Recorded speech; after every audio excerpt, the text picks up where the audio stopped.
He does a thing in a TV broadcast in Indianapolis, like he's a weekly. He's on the Pat McAfee. I know he lives in like Montana, Idaho, maybe that's what it is. But he's there once a week doing Pat McAfee's show. So he's sort of like Billick was for a little while, sort of.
And good morning. It is a Friday edition of Glenn Clark Radio. I'm Glenn. He's Griffin. And on Fridays, Stan the Fan Charles, our chief grand poobah here at PressBox, comes in to hang out with us. Good to see you, sir. Good to see you both. Good to see you both. Lot to do today. Coming up in a few minutes, Gionvani Bernard, former Bengals running back and Buccaneers. Now he's with Sports USA Radio. He'll be on the call, national radio broadcast of Broncos Ravens on Sunday. He'll check in with us.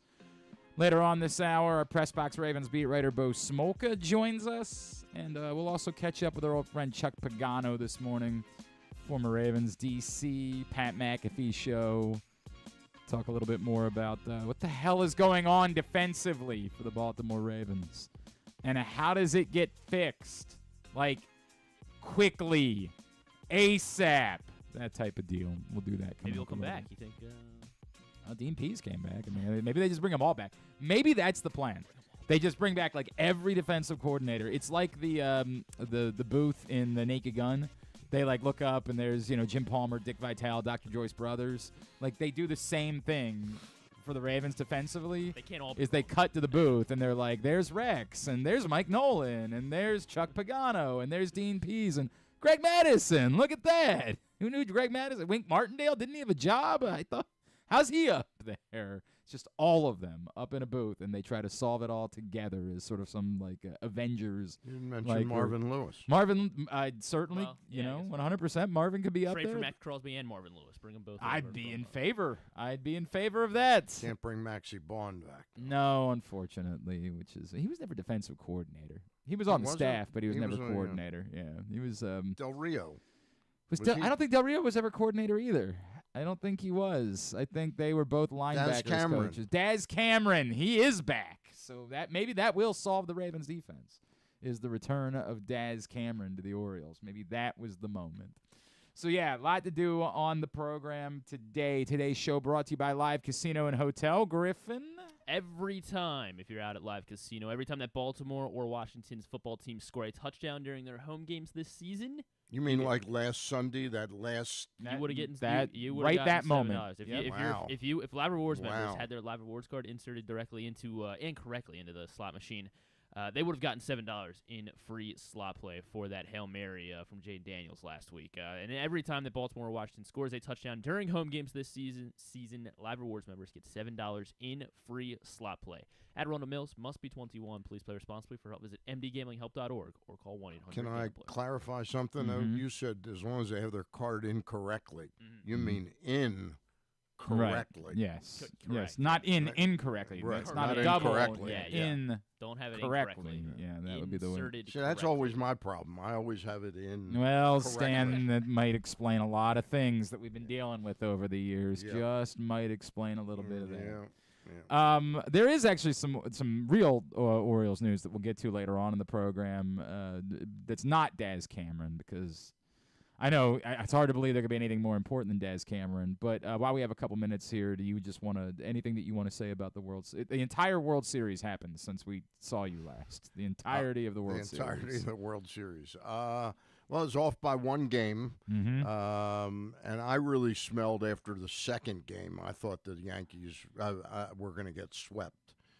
They did come back. They showed you. Yeah, I bet you feel stupid now. I love how they were talking about how as if, like, and I'm a firm believer that if Aaron Judge hits a home run against Brent Honeywell, the next day he's not there in the batter's box going, well, I only hit it off of Brent Honeywell. I mean, it can give you some momentum.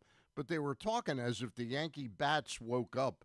They were doing it against, other than Jack Flaherty, they were doing it against like the purposely 9th, 10th, the guys 11th, that he wasn't guys. planning on using in the real game. Right. That's why he let them just stay out there and get their ass kicked. Right. Well, especially Mr. Honeywell. Well, yes, particularly.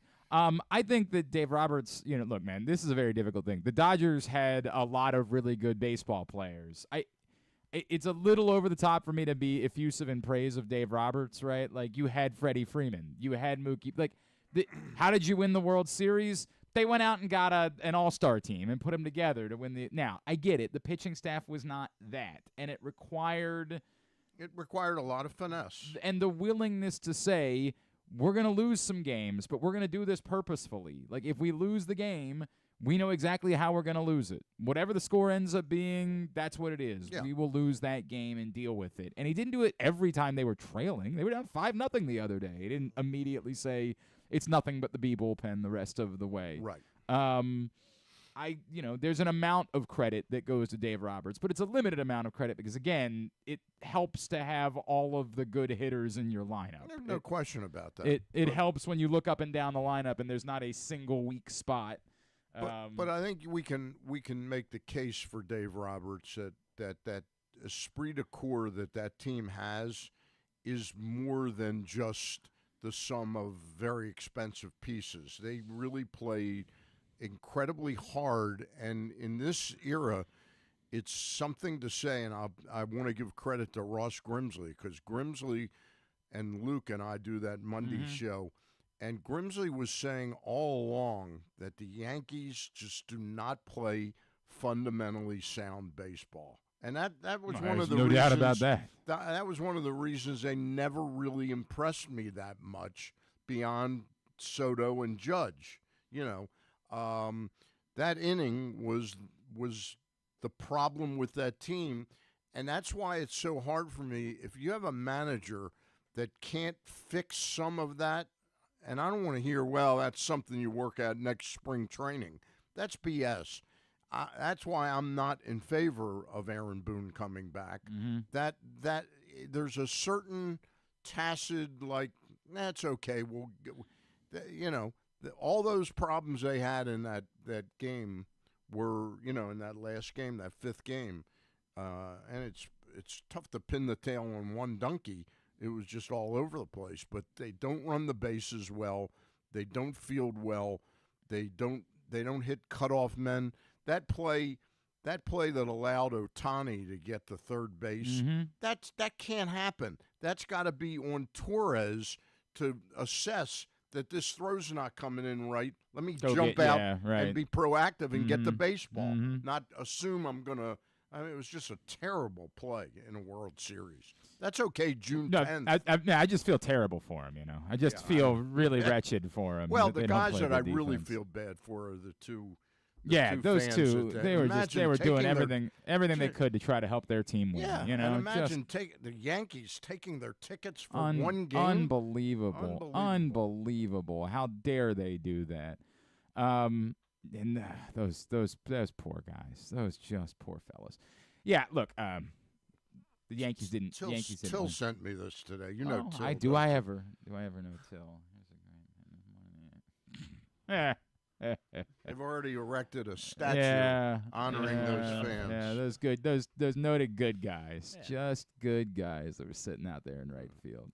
Well, congratulations. All kidding aside, I'm sure you talked about it, right, on Wednesday or Thursday. I think the two of them should be banned from all major league. Of course they should be. But it's a more global issue that we have, and this is where I turn into an old man yelling at a cloud. Right. Like, this is who we are as a society, that those guys got. But this is how you don't condone this. Oh, I understand, but it's a step beyond that. It's not just that the Major League Baseball hasn't permanently banned them. Yeah. It's that, and I normally respect Jesse Rogers, but that thing that he wrote for ESPN is as embarrassing I gets. didn't read it. I heard the interview. He profiled them like they were fascinating characters. It's shameful. I guess really it's shameless is what it is. And then let's get him on the show. Yeah, today. Those guys are doing interviews with like but we are so shameless. We have. I ended up doing this on the radio show, and Rita said it's time as a society we bring back shame, because there used to be a time where we understood there was good, there was bad, there was right, there was wrong. Now all we understand is vaguely internet famous or not. And if you're vaguely internet famous, it doesn't matter how you got there. If you got there by being someone who assaulted people, well, Yeah, that shit happens. Yeah, you're vaguely internet famous, so I'd like to take a picture with you. Like, we have no shame whatsoever any longer, and so these a-holes who offer nothing to society, we gave them internet fame. We allowed them to become people that were taking pictures and signing autographs for Yankees fans. Do you know what we should do the next Arthur Millette show?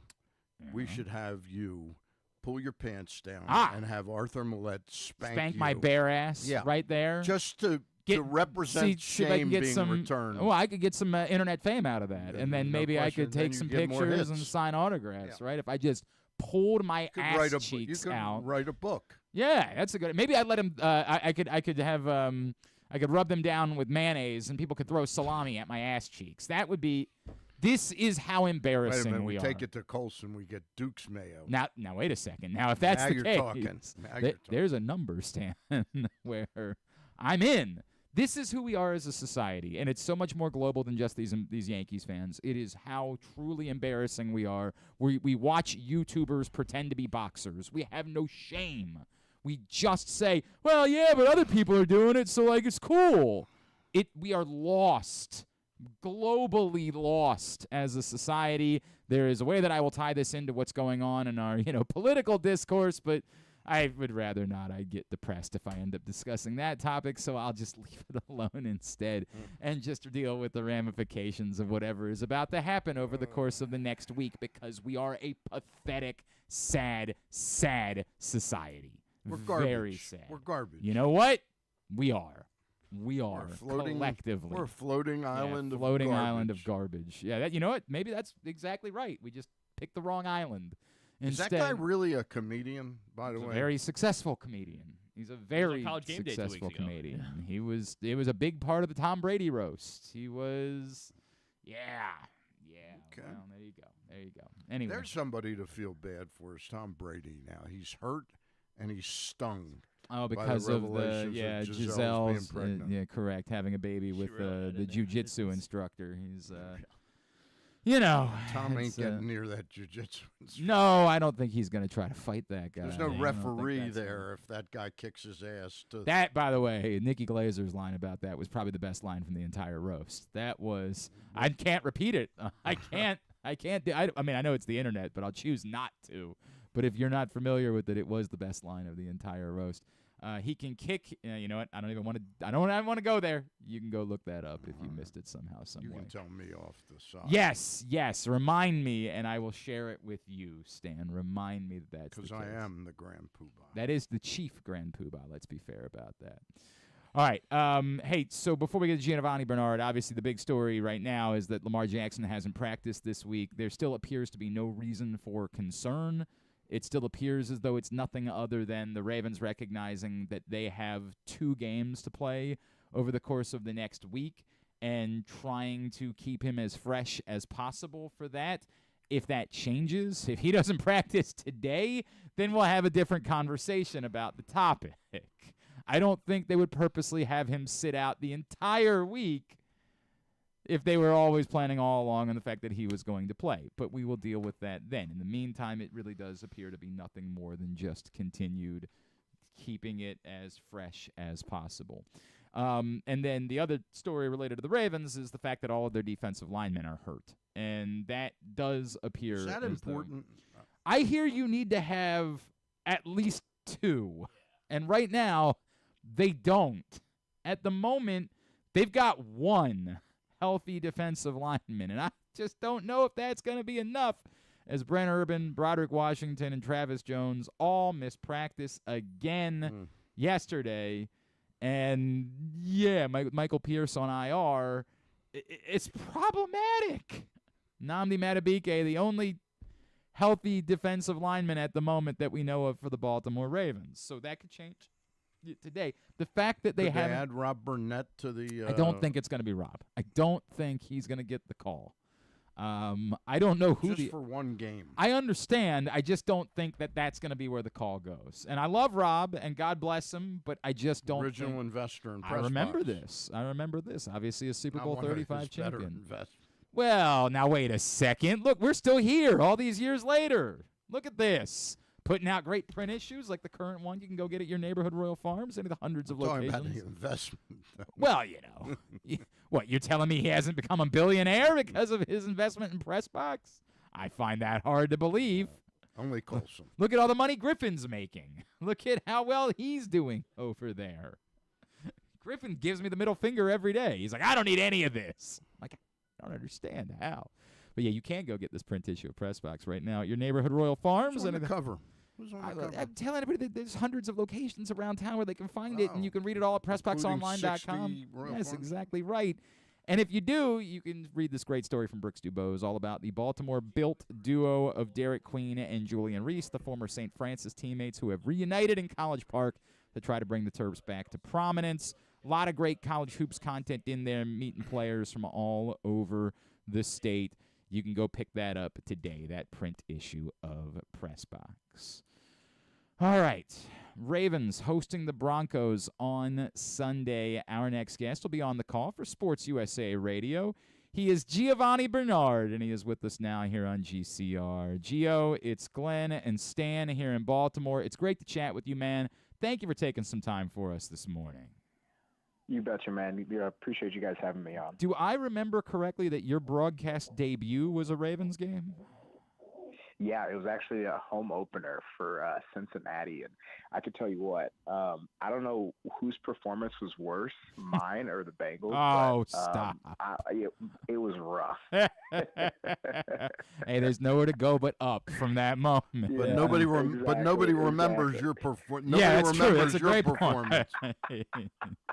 Yeah, just like my first ever NFL game. Nobody remembers the my preseason game in Atlanta. I had one touchdown, but I played really slow, and my coach told me that, and I never forgot. Well, and it worked out okay for you. You had a pretty good career after that moment.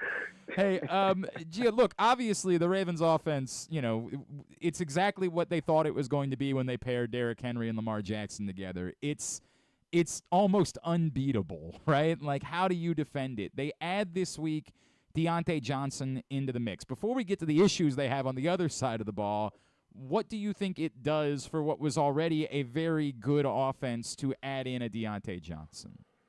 Well, I think part of it is getting the ball in everybody's hands, right? You add more players, and then, certain guys, they might think, okay, hey, got to get adjusted, this and that. But I think you have such a good offensive roster so far. And when you add another person like that, let's not try to force the ball to them. Let them get acclimated to the speed and how everybody plays. And then just let him kind of, get a feel for, what that Baltimore offense feels like, right? So I think that's what they're going to do. They'll obviously lean on the run game just like they've had throughout this year. And obviously now they have another threat on the offensive side, and obviously more kudos to them, more weapons, and yeah. There's a lot of folks around town are talking about the fact that he's got a bit of a reputation dating back to his time in Pittsburgh. Not, in Pittsburgh he actually had some drops issues. It looks like he's cleaned that up a little bit over the last 2 seasons. But we've seen, like, him and Minkah Fitzpatrick fighting on the sideline, and there were questions about him, and getting after loose fumbles and how willing he was to do things that they needed him to do. And, the Panthers certainly seem to be willing to give him away for just about nothing. I wonder how much the thought of, hey, you come somewhere like Baltimore where there is good vibes, that can change someone. What do you make of the idea that someone that maybe has had some issues can come into a different locker room and they can be a different person and they can be a little bit more hell-bent about winning in that situation? Yeah, it's just like, to be honest, it's like any occupation. You go from one thing to or one, part of the the office to the other. You're gonna be a little quiet. You're gonna try to get adjusted. You're gonna try to learn as much as you can from the guys that have already been there. And I think that's the kind of situation that he's gonna be in, where he's coming into this new team, and you can't be loud. You can't be that roo-rah kind of guy. You have to kind of go in and step in your place, because they've already have a good offense, right? You're not coming in and they're expecting you to do all these things. It's more so, hey, come in, fill where you can, follow the leaders, follow the guys that have been here for years, follow the quarterback, and just kind of fall in place, really. Giovani, the fan base here was expecting the Ravens' first and most bold move to be trying to fix something in this defense. Do you see this as a personnel issue on defense, or is some of it the inexperience of a young first-time coordinator? What do you see when you look at film of the Ravens' defense right now? Yeah, well, I think part of it too, it's as much as it doesn't sound like it's still earlier in the year, it still kind of is, right? Yeah. So these guys are going to get adjusted, and to be honest, football in my head, the season really begins when it comes November football and December football. Those are the 2 months that really set you up for the postseason, and that's where you need your defense to step up. Obviously, the months prior in the beginning of the year is just getting acclimated, getting the guys used to the tempo, and new players on new teams and all that kind of stuff. But I think November football and December football is where guys need to step up. They need to show their leadership. They need to vocalize. They need to communicate better on the back end. And I think that's where defenses can really take its next step, is the November and December football. When you see the Ravens defense on film, though, do you see that it's got the pass rush necessary to fortify what we have in the secondary? Well, I go off of the Ravens that I've played, right? Yeah. Back in 2013 through 2019, 2020. But those were a different. I'm not going to say a different type of breed, but it was just a different game back then. And I think now it's just getting those guys acclimated to what that Baltimore Ravens defense looks like. Because the fans, you guys have been there for years. You guys know what your expectations are. But some of these guys that come in, they might go a year or 2 years back on film, but they don't see the 2012, 2013, 2014 Baltimore Ravens defensive line, right? Yeah. And things change, different coordinators, different, personnel, just all things change. But I think for the fan base, their minds, okay, hey, it's still Baltimore Ravens defense. There's a level that needs to be met, and it's not being met. And who knows when that time will happen, but the guys obviously do need to start communicating better, start working with one another on the twist games up front. So I think it's just a matter of that November, December football, like I spoke about earlier. He is Gionvani Bernard, the former Bengals and Buccaneers running back. He's going to be on the call Sunday for Sports USA Radio as the Ravens host the Broncos. Gio, it's interesting you bring that up, right? Because as you allude to, we are used to really high-level defenses in Baltimore. It's a strange time for us where the pendulum is swung all the way to the other side of things.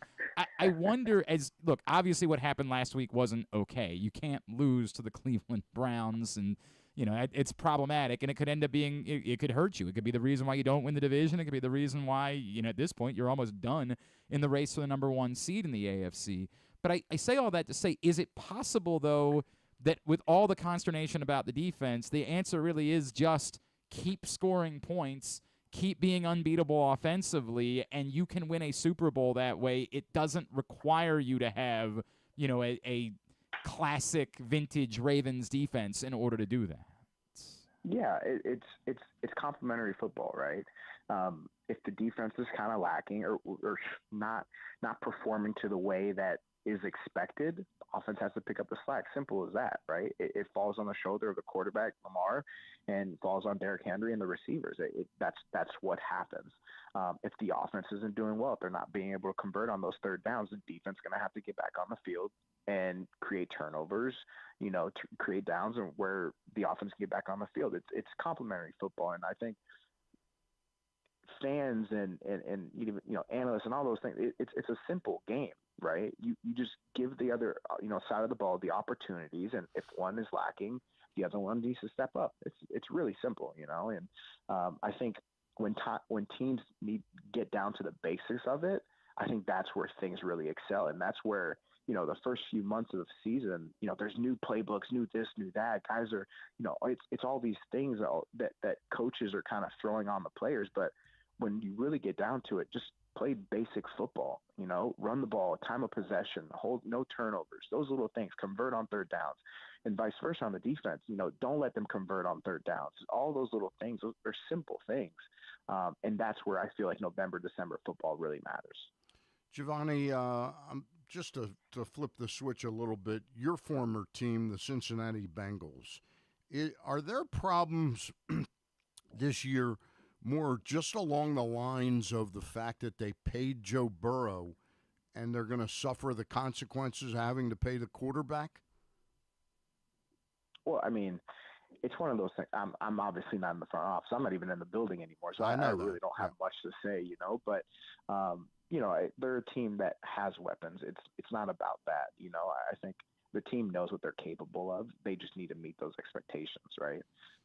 Whatever that is, if Joe needs to have the classic quote unquote players only meeting, right? Like you need to have those moments, and because right now this is where football counts, right? Like this is where you really set yourself up for the postseason. And those conversations, those, whether, turning up the notch and practice a little bit more, being more vocal, whatever it is, the leaders need to step up this time of the year. He is Gionvani Bernard, and you can follow him on Twitter at G_Bernard25, Sports USA Radio. I guess, Gio, before we let you go, we should bring up something about the Broncos. There is another team on the field on Sunday, and they're good. They're 5-3, despite the fact that this is not a team with household names. This is not a star-studded group. I know part of it is they've had a favorable schedule, but how have they done this, and how dangerous can they be moving forward? Well, yeah, I think they're kind of.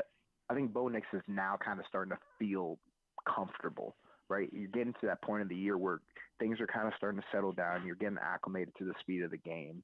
You're getting understanding for how defenses like to play offenses. You're just starting to understand a little bit more at this point in the year, and they have confidence, right? Like I think offensively for them, like that's the biggest thing for any offenses throughout the league. If you have confidence, that takes you a long way, and that's what you really need, especially out of a young quarterback. And Bo Nix is one of those guys. He has that confidence right there. And obviously, you can talk about schedules, all this and that. But at the end of the day, the confidence is a big thing, and that's what you're really seeing in the Broncos. Gio, really appreciate you, man. Thanks for hopping on with us this morning. Looking forward to seeing you in Baltimore on Sunday. Hopefully it won't be as rude as some of the trips that you made here with the Bengals over the years. Hopefully that won't be the case. Thank you for doing this. We took a couple of games from you guys on some Hail Marys. So yeah, we don't like to talk about that. That's Andy Dalton's still a curse word here in our city. We try to forget that ever happened. It was a bad day for us, man. Not a good time. Gio, thanks, brother. Thank you for doing this. I really appreciate it. All right, go. Thanks, Bye-bye. Gio. Giovani Bernard with us here on GCR before he calls Ravens-Broncos for Sports USA Radio on Sunday. I know it's funny the way that you led into it, which is, yes, we all expect I still think they're going to do something defensively. I do, and we'll talk about it more with Bo here in a few minutes. Yeah. I'd still be surprised if we get to Tuesday afternoon and they don't do anything defensively. Yeah. This absolutely seems like it was just an opportunity that came up where for nothing, literally nothing. I want to compare a little bit with what the thinking of the Ravens might be. Is it's pretty hard for the Dodgers to have fixed all their rotation woes. So what they did as the season wore on, they got creative and they just started picking up pieces of bullpen help. There's ways to get around a deficiency by strengthening something that's already strong, make it stronger. So the offense of the Ravens is a strength. Maybe it is. Just keep scoring points because there is no one fixer out there. There might be something, that might be part of it. And I'm not trying to suggest. I don't think that their priority in the poking around that I have done, the sense that I have gotten was they want defensive help. Was merely just this fell in our lap. It was an opportunity that became available. The Panthers were moving on from Deontay Johnson. He was available not even for a song. It didn't even – you didn't have a jingle, a 10-second – there is the cost of this is historically one of the lowest prices they have ever paid to acquire a player via a trade. Yep. It's insane how small the price was. Yep. To the point where even if for some reason it doesn't work out, so what? Like, you didn't give up anything in order to get the guy. So the sense that I have is very much this wasn't our priority of we have to be up. This was the one we were able to do because it was right there and it was right in front of us. It's a terrific insurance policy if there is an injury. At the least, he is a depth, and we've talked about they are very thin at wide receiver for as well as Zay Flowers has played and as well as Rashad Bateman had played until the fourth quarter of Sunday. They were very thin at the position, so it doesn't hurt at all to bring in someone like this. And Agreed. And they add in that they really do appear to think that he's going to be their punt returner while Deontay Hardy is hurt, and that's an extra bonus for bringing in Deontay Johnson. But I don't think at all that they are saying this is it. This is now they can't guarantee that a deal will be able to be made, but everything that I am to understand is they are still looking at the other side of the ball and trying to figure out something that they could do before Tuesday. The question we can get into with Bo is who is that person? Yeah, and is there one guy that can kind of really help fix this? And I don't know that there is versus. Rob Burnett. Again, I don't think it's going to be Rob. I just don't think that's the case. How about McCrary? Again, I like these guys. These are good guys, and these are damn good football players. I just don't think they're going to be the ones that get the call. Marshall this Yanda. time. Yeah, I don't really know how that would help anything, to be honest with you. I think Marshall weighs like 240 pounds now. I think we could beat him up now. Nah, I don't know about that. Together. He's still a psychopath. Together. I still don't like our chances. I don't think that's going to be the case. But yeah, I don't think football is still in the equation for all Marshall after he dropped a ton of weight. Speaking of insane, our calendar is getting close. Very close, very close. The Boys of Hamden, the annual Boys of Hamden calendar. There's going to be a big release party coming up in a couple of 2 weeks from tonight. A big release party for the Boys of Hamden could calendar. Be bigger than the election. Yeah, the consequences. Yeah. Look, we're doing it for the SPCA this year, and I appreciate Dave Scher and everything that he's works done. His ass off on that thing. It means a great over deal. There at KNS. And so we are honored to be a part of it. boysofhamden.com is how you can find out more. It's the sexiest calendar that you'll ever see. It's something except for one page. Well, no, I think that's the sexiest, in fact, of all of the pictures in the calendar. Is there any way to get Griffin in next instead of the dogs next year? You want to make it a whole group thing? You want to make it Griffin should do the car wash for sure. We should assign Griffin to take our place. 100%.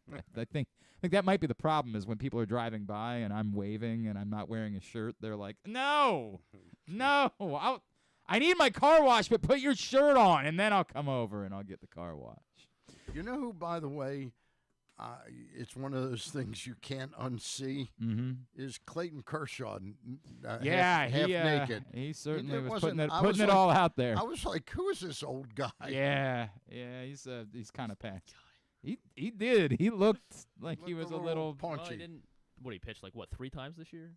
Something like that. I mean, on a per capita basis, he made an awful lot of money. He did quite well for himself. He did really, really well for himself. All right, we come back in. Bo Smolka is going to join us, PressBox Ravens beat writer. We will find out more about who might be playing on the defensive line on Sunday, because at this point I have no idea. And if the quarterback's going to play. Yeah, I'm not worried about that yet, but if he tells us to be worried about it, then then the show takes a completely different view. That's on the way. Stan's here. It's a Friday edition of Glenn Clark Radio.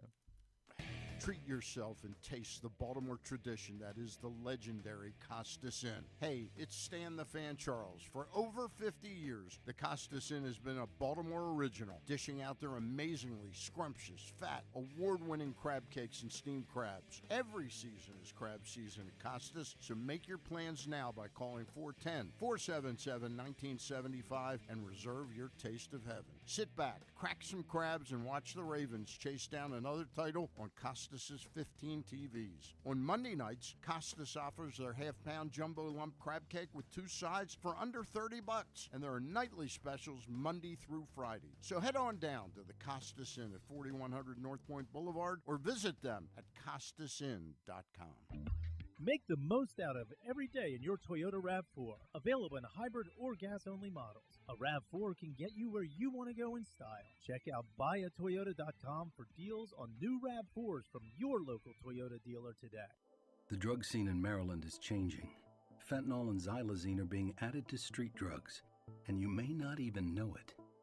Xylazine is not even intended for humans, and fentanyl is an opioid 50 times stronger than heroin, and contributed to over 80% of overdose deaths in our state. Anyone who uses drugs, even occasionally, is at risk of overdose. To learn more, visit stopoverdose.maryland.gov or call or text 988. The votes were all counted, and the results are official. Royal Farms was named #1 for food in the USA Today 10 Best poll, receiving more votes than any other convenience store chain in America.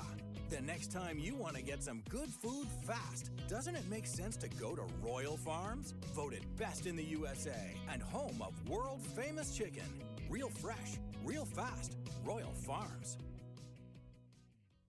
The latest edition of PressBox is available now. On the cover, Brooks Dubose profiles Maryland basketball forwards Derek Queen and Julian Reese as the Baltimore-built duo reunites in College Park with hopes of bringing the Terps back to prominence. Also inside, meet college basketball players from all of the area's D1 programs. PressBox is available for free at over 500 locations throughout the region, including 60 Royal Farm stores, where you can read the entire issue online at PressBoxOnline.com, where you can also find great betting advice and the best daily coverage of the Orioles, Ravens, and Terps. Need a trophy or award that's as unique as the achievement? Look no further than Crown Trophy. With locations in Owings Mills and Gaithersburg, they specialize in custom trophies, plaques, and medals for any occasion. From sports and academic awards to employee recognition and corporate gifts, visit crowntrophy.com today and let them help you create a lasting memory for your school, team, or business. Crown Trophy is a proud supporter of the Maryland Public Secondary Schools Athletic Association. crowntrophy.com. One of the things that's definitely wrong with this country is that this dude still has a job somehow, some way. Glenn Clark. Back in here on GCRs and continue along on a Friday edition of the program. Stan the Fan Charles is here. The Arthur Millette Show returns Tuesday, November 12th with the Thursday night game next week. We just decided to push it back. So we'll be doing back-to-back shows on the 12th and the 19th. But the next show, Tuesday, November 12th, we will be at Mother's North Grill in Timonium. You'll want to come out and hang out with myself, Rita, Arthur Millette, his special guest. You can find out more, PressBoxOnline.com/Millette. It's all brought to you by Easy Pass and HelpMyGamblingProblem.org. The Arthur Millette Show, Tuesday, November 12th, Mother's North Grill in Timonium. Is this the show where you're going to get the public spanking? You're right. I think I'm going to pass on it. Again, for a number, we'll talk about it. But I think for now the plan is to pass on that.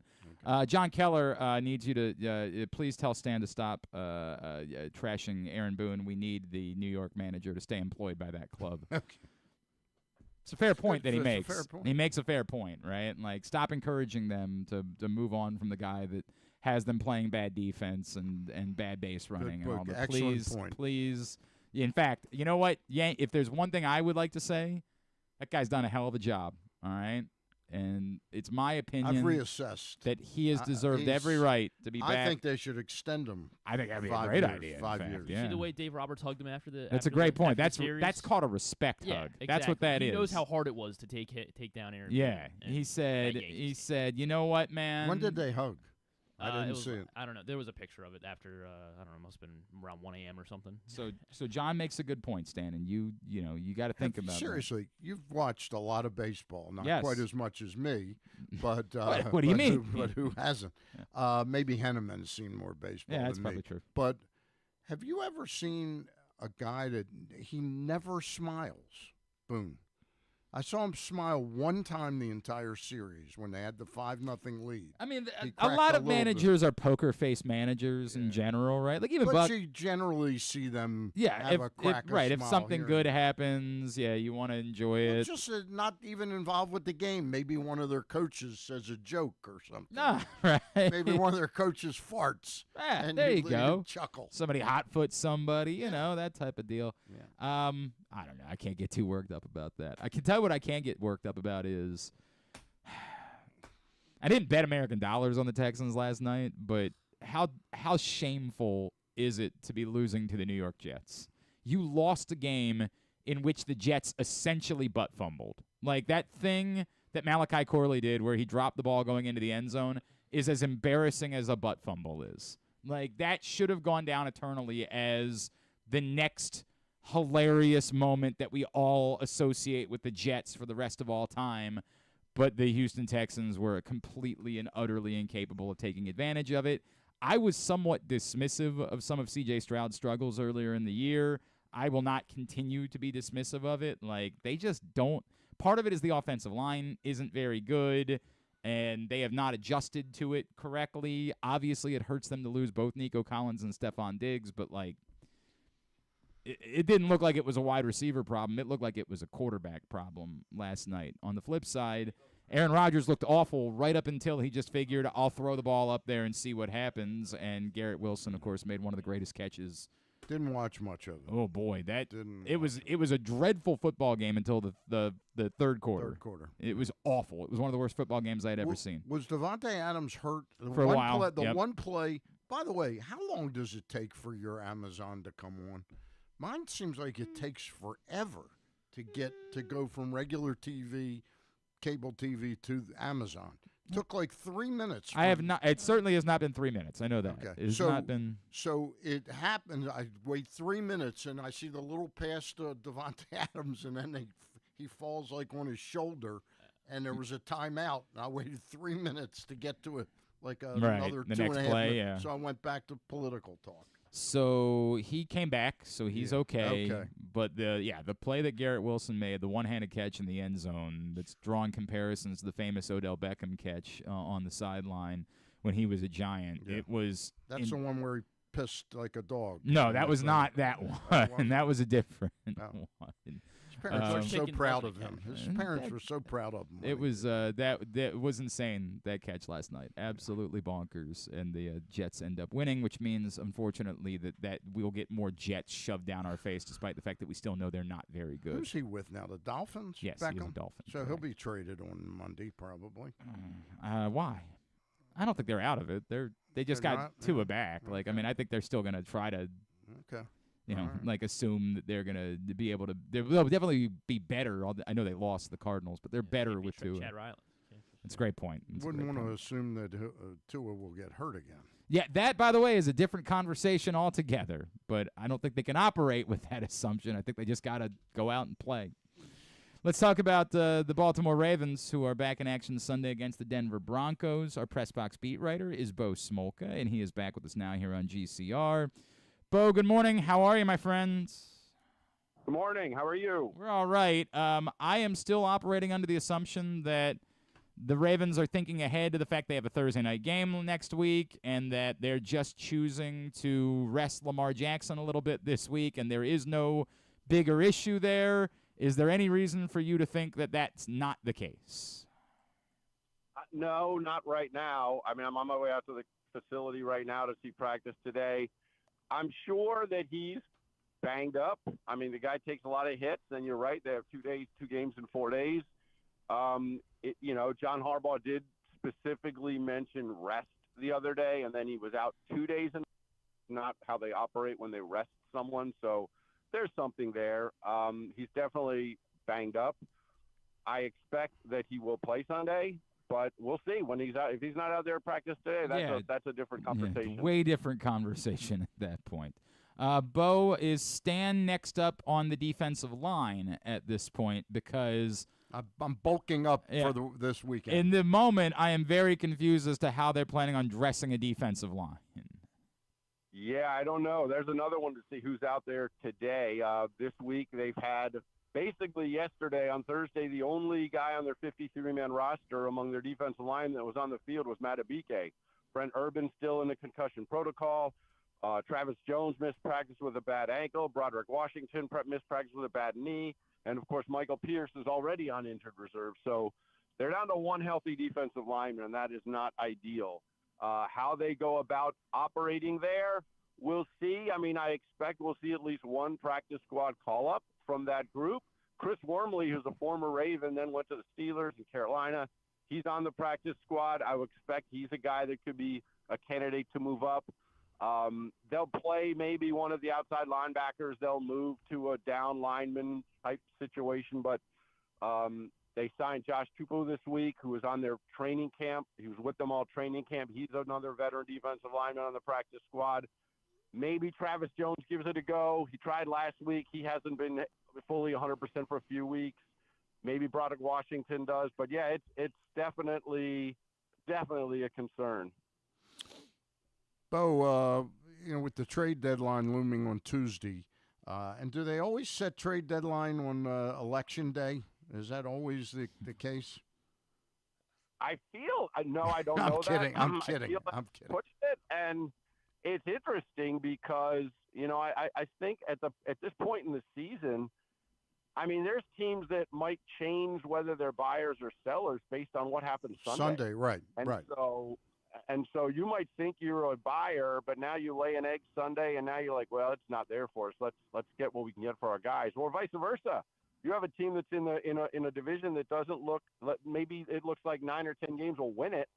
Well, if you're sitting there at 4 and 5, you're right in it, and so it's going to be. I think teams are going to maybe become more or less active in terms of moving players based on this Sunday. So then you really only have about 48 hours to do that. Now, I'm sure that the Ravens and other teams have already been discussing, have their eyes on players, and we'll see. I mean, I know the Ravens made the one deal for Deontay Johnson.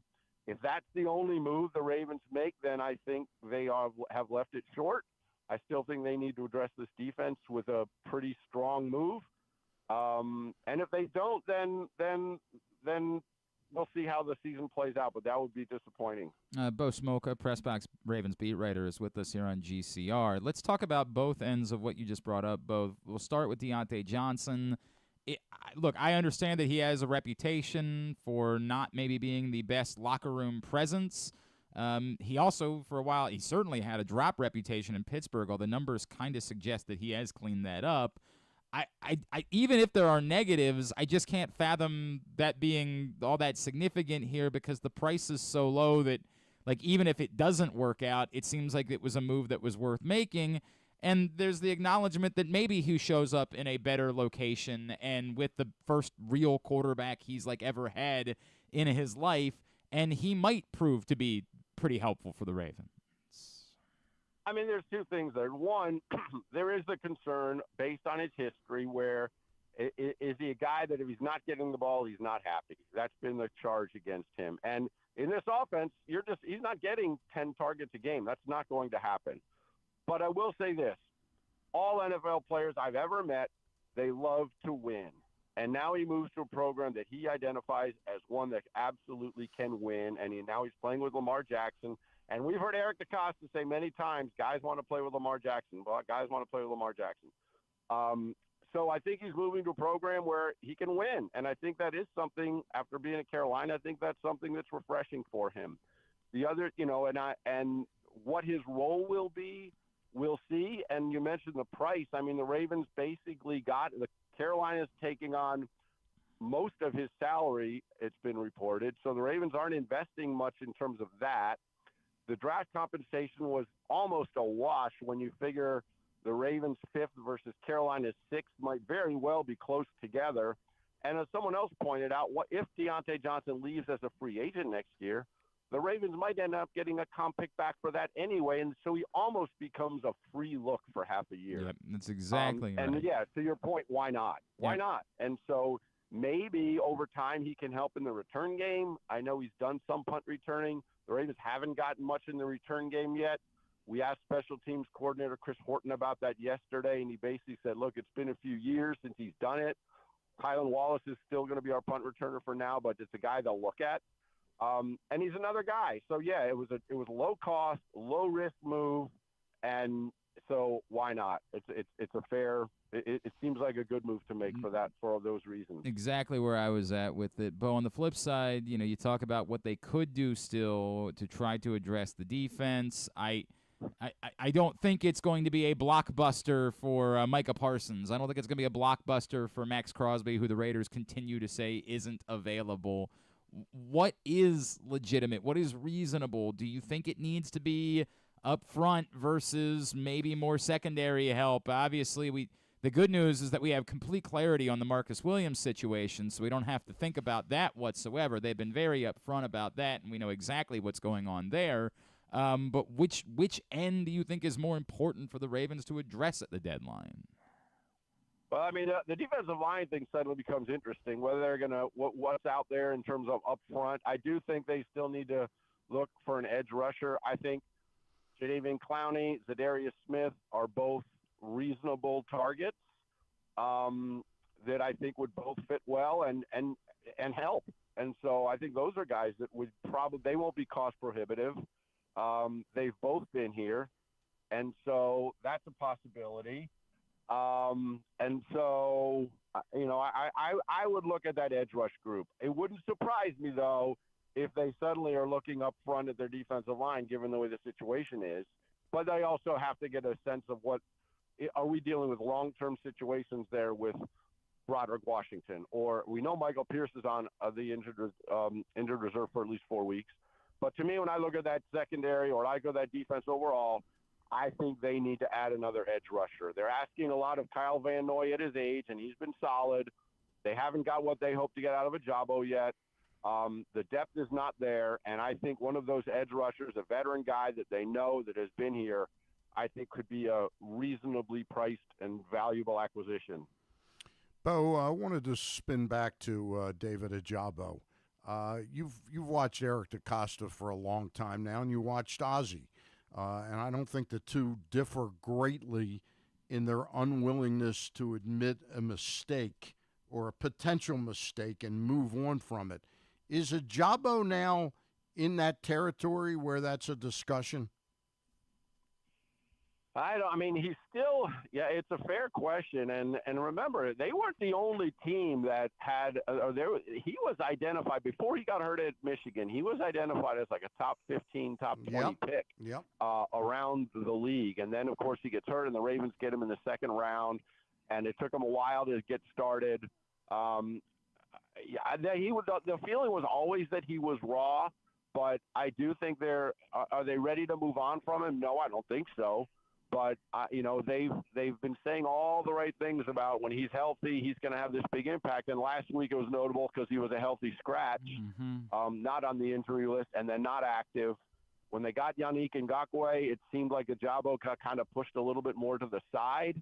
And, a second-round pick, if he's healthy, you'd like to think by year 3 or, year 2, year 3, year 4, this is the elevation it should be getting there. And it hasn't with him. So I'm sure there's some frustration. They're always going to say publicly the right things, but they would want and expect him to be making an impact by now. Do you want to even attempt to offer a guess as to what's going on with Marcus Williams and whether we'll see him on the field on Sunday? Yeah, I do think we'll see him on the field Sunday. That's my sense. I don't have a guess as to what happened. I can't even begin to speculate. And they've been very tight-lipped about it. I don't know what happened there. But my sense is, Zach Orr said all the right things yesterday about him, how he's handled himself through this. John Harbaugh stressed, he's a pro. I love Marcus Williams. He's one of the best safeties in the league. So I think there's obviously frustration for Marcus Williams with how he's played, There's frustration with the team in general, I would say, about the defense. You could hear it in Zach Orr's voice yesterday. They're just frustrated. They think they should be playing better than they are, and they should be. I don't know what went down, but if you ask me, is Marcus Williams going to play Sunday? I think that he is. All right, so let me wrap with this, Bo, because what you just alluded to, this is what we do in this city. Is whenever something happens, we got to fire a coach. That's the way that it works. I think it's insanity to suggest that the Baltimore Ravens would consider moving on from a defensive coordinator who's not halfway through his first season. That said, is there a point at which that isn't insane any longer? Is there a point at which, like, if this continues to be as bad as it is there a point at which, Steve Bisciotti steps in and says, look, this could cost us the Super Bowl? Like, what is the reality of how bad the pass defense is, and who has to answer for that? It's a good question. I still think they would not. John Harbaugh and others have touted Zach Orr's upside, and whether these growing pains are part of getting there is questionable, or it's fair to wonder about that. I will say Steve Bisciotti, the one thing that he stresses over and over again is continuity in the organization, and I think he is not one that's going to make rash impulse decisions. Having said that, I also think it's fair to say this is a team that needs to know that they are smack in the middle of a competitive window right now with a marquee quarterback in his prime. And you don't want to look back 5 years from now and say, we should have done this and this and this when we were at that point. So it's a tough spot. Like I said, they think they should be playing better. They know they should be playing better. And they insist that they will be. They've got to get it right, though, because it's not a defensive model that's going to take them very far into any postseason, that's for sure. Wouldn't the move more likely be a more permanent elevation of a veteran defensive guy to come in and sort of be a defensive advisor? That's Dean Pease, right? Is he still there? Oh, yeah. Oh, okay, I didn't realize that. Yeah. All right, I'm sorry. Yeah. I knew he was here. I thought that, okay. Yeah, Okay. I don't know what else. I mean, like I said, to your point, though, they had when they hired Zach Orr, they had Anthony Weaver on the staff, and he left. They had Denard Wilson on the staff, and he left. Yeah. And they went with Zach Orr. And so that's a choice that was made at that time. And now you go through it, and this is what they're going through it. There's no question. Well, other than that, how'd you enjoy the play? They are 5-3, right? Like, there is that. There's no doubt about it. At B Smolka on Twitter is how you follow him. PressBoxOnline.com is where you see all of his stuff. Bo, before we let you go, I know you don't bet on the games, but it's a 9.5-point spread this week. Are you liking the Ravens to be able to beat this Bronco defense by more than 9.5? Look, I don't bet, but in general, I take the team that's getting the big points in NFL games. They just tend to be competitive. Yeah, you get blowouts from time to time, but NFL games just usually end up being competitive. If you, I don't care what the teams are in the NFL. I usually want the team that's getting 9.5. Okay, I'll just say that. Bo, appreciate you. Thanks for hopping on with us this morning. All right. Thanks, take care. Bo. Have a good day. Thanks, Talk to you next week. It's Bo Smolka, PressBox Glad Ravens he beat agreed writer. with us. I mean, that doesn't doesn't really mean anything, but I get it. I get it. All right, winding down for hour number 1 here on GCR. Stan is in studio. When we come back in, Coach Chuck Pagano back on the program. He'll figure it all out. Yeah, how do you fix this defense, the pass defense? How do you fix it? And we'll see if Coach Pagano can help us out with that. Stan, you mentioned one more show with you, Ross and Luke, this coming Monday? That is correct, and we'll take approximately a month off. Look, if they make a blockbuster signing or trade, we'll hop on, but we're going to take a little time off. You don't think they will? Is that what you're saying? Well, they're off to a good start. The Daz Cameron move was, It's the big one. That's the big one. That's the one we were all waiting for. I won't call it a big one. It's just a great start. There you go. Facebook.com/PressBoxSports this coming Monday for now the last of the 2024 baseball season, the last show of the year for Stan, Ross, and Luke. I heard that the whole reason Daz Cameron, he insisted he wasn't going to play in Sacramento. That's he might not have. So he said he'd prefer to play in Norfolk. Right? It's beautiful there the time of year. Stands here. Chuck Pagano next, Friday edition of GCR. Brace yourselves for an unparalleled in-person betting experience at the Green Turtle Bet Park Sportsbook and Bars in Canton and Towson. Experience the thrill of live betting with Baltimore's only state-of-the-art Vegas viewing TV experience. Choose between our on-site tellers or the convenience of our self-bet kiosks to place your bets. Gather your betting buddies and head over to the Green Turtle Bet Park Sportsbooks today. Green Turtle Bet Park Sportsbooks in Towson and Canton. The ultimate destination for game day excitement, great food, and live in-person betting. Must be 21. Please play responsibly. Gambling problem? Go to mdgamblinghelp.org. Hey Baltimore, it's number 10, Arthur Millette, and I'm hoping you'll slot us in all season long for the Arthur Millette Show. We will be traveling around the region all season, giving you the chance to get to know me and my teammates. There will be some football talk and a lot more. You can watch this show live on PressBox's Facebook and YouTube pages and listen every Friday night on 105.7 The Fan. Find out more at PressBoxOnline.com/Millette. The Arthur Millette Show, the only show in town that's a work of art. The next Arthur Millette Show is Tuesday, November 12th at Mother's North Grill in Timonium. It's brought to you by 1-800-GAMBLER and Easy Pass. Whether your focus is luxury and comfort, convenience and technologically advanced connectivity, or sporty performance and aggressive styling, we've got the perfect Highlander for you. Check out buyatoyota.com for deals on new Highlanders from your local Toyota dealer today. The ultimate fan experience awaits you at Sports and Social Maryland. See how we're raising the sports bar with our massive 100-foot media wall featuring 40 HD TVs and a 47-foot big screen. Bet on your favorite teams and this year's biggest events at the FanDuel Sportsbook while enjoying your favorite beers and cocktails, plus our delicious takes on bar food classics. Visit Sports and Social at Live Casino and Hotel Maryland at Arundel Mills. Must be 21. Gambling problem? Call 1-800-GAMBLER. The drug scene in Maryland is changing. Fentanyl and xylazine are being added to street drugs, and you may not even know it. Xylazine is not even intended for humans, and fentanyl is an opioid 50 times stronger than heroin, and contributed to over 80% of overdose deaths in our state. Anyone who uses drugs, even occasionally, is at risk of overdose. To learn more, visit stopoverdose.maryland.gov or call or text 988. Gambling can be a fun and entertaining experience, but there are risks involved.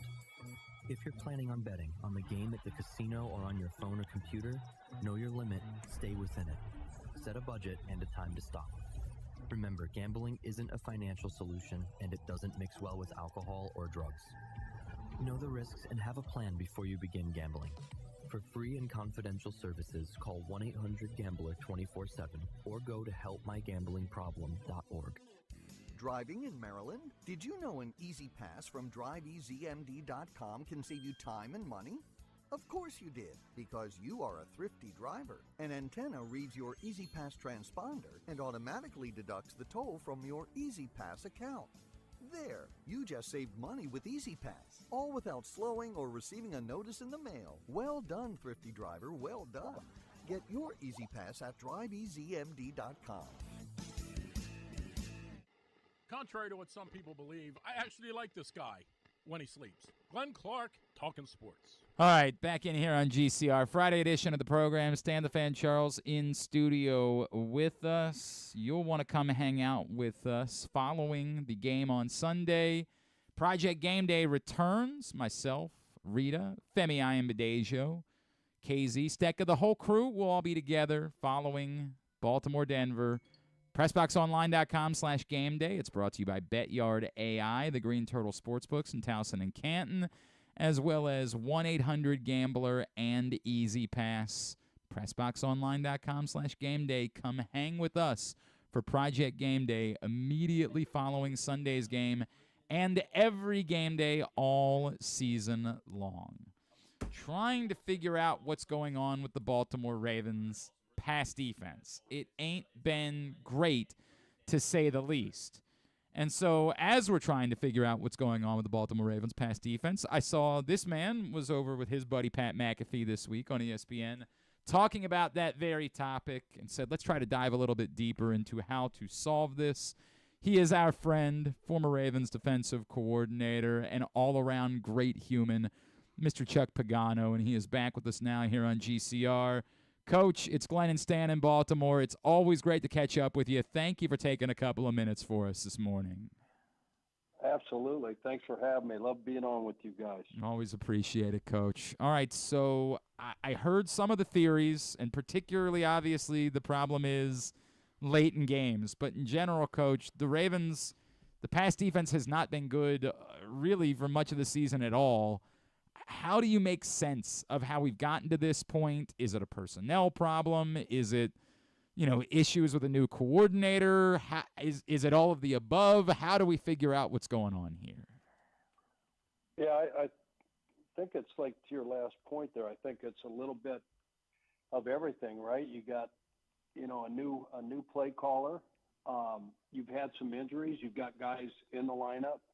You got guys out of the lineup. There's a new voice. Anytime there's a new play caller, I've been in that situation. Anytime there's a new voice at the front of the room, from a communication standpoint, there's going to be a learning curve there. That takes time. You've lost experience, on that defensive side. I've talked a lot about, McDonald leaves, gets a head job Seattle. Weave is gone. Bernard's gone. Both those guys doing great, in their respective roles now as defensive coordinators in the league. So, and you bring in experience, and you bring back, Dean Pease, which was, a great move, by John and the Ravens organization, in my opinion, just to bring, a veteran football coach that's been there, done that, knows that system, knows that building, knows Zach, kind of be an advisor, to him. So, I think anytime you have, all those things coming at you, at one time, then you have a chance to, to have, some, because they played, they're number one against the run. They played really well. You mentioned it about the late game, whether it's just taking your foot off the gas, you get a little bit conservative, whatever that is, whatever that looks like. So I think it's just a culmination of everything.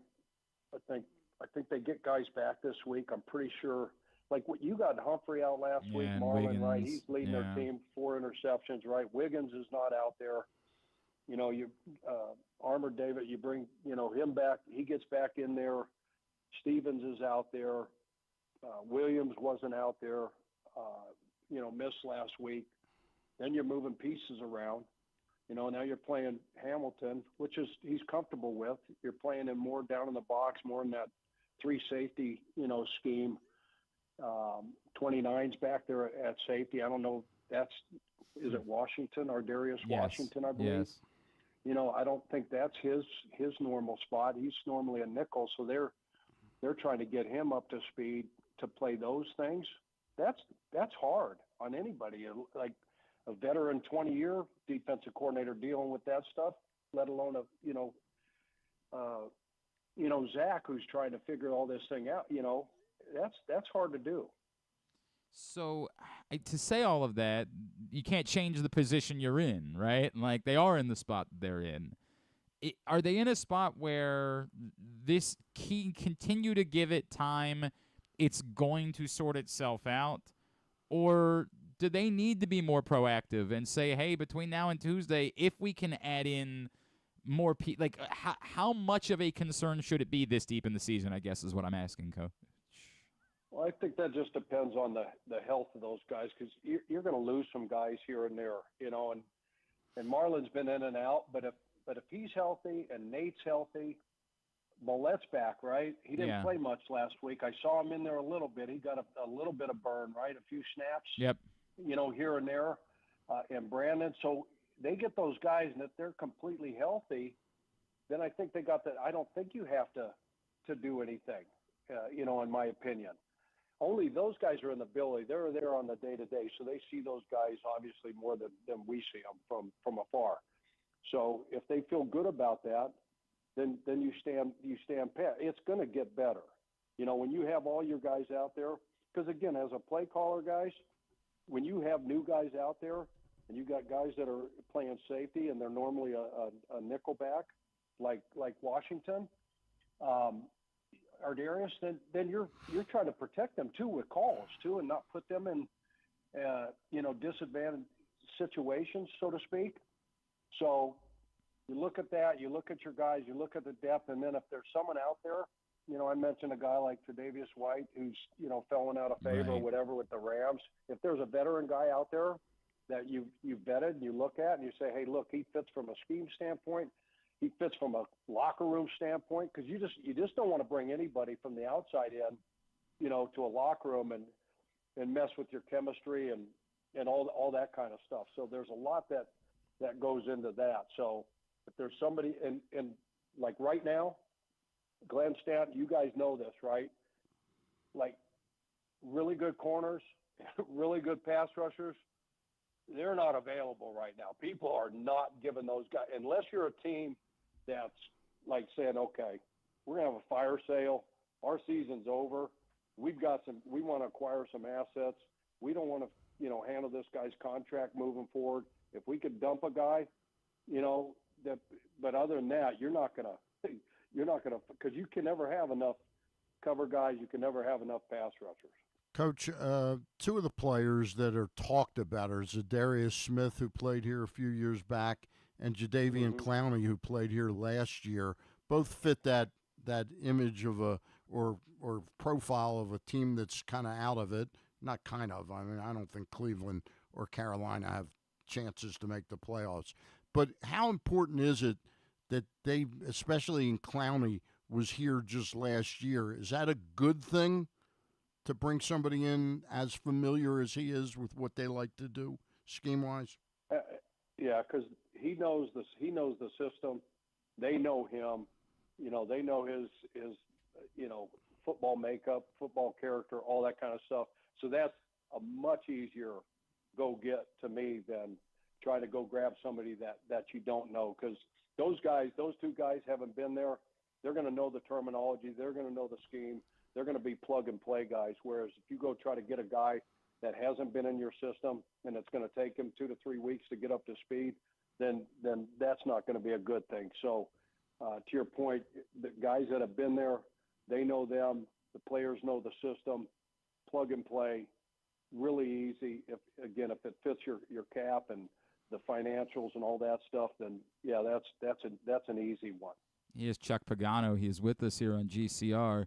Coach, that said, because you brought up Tre'Davious White, and I'm certainly interested by that. If it was one or the other for you, would it be help for the rush or would it be help for the back end?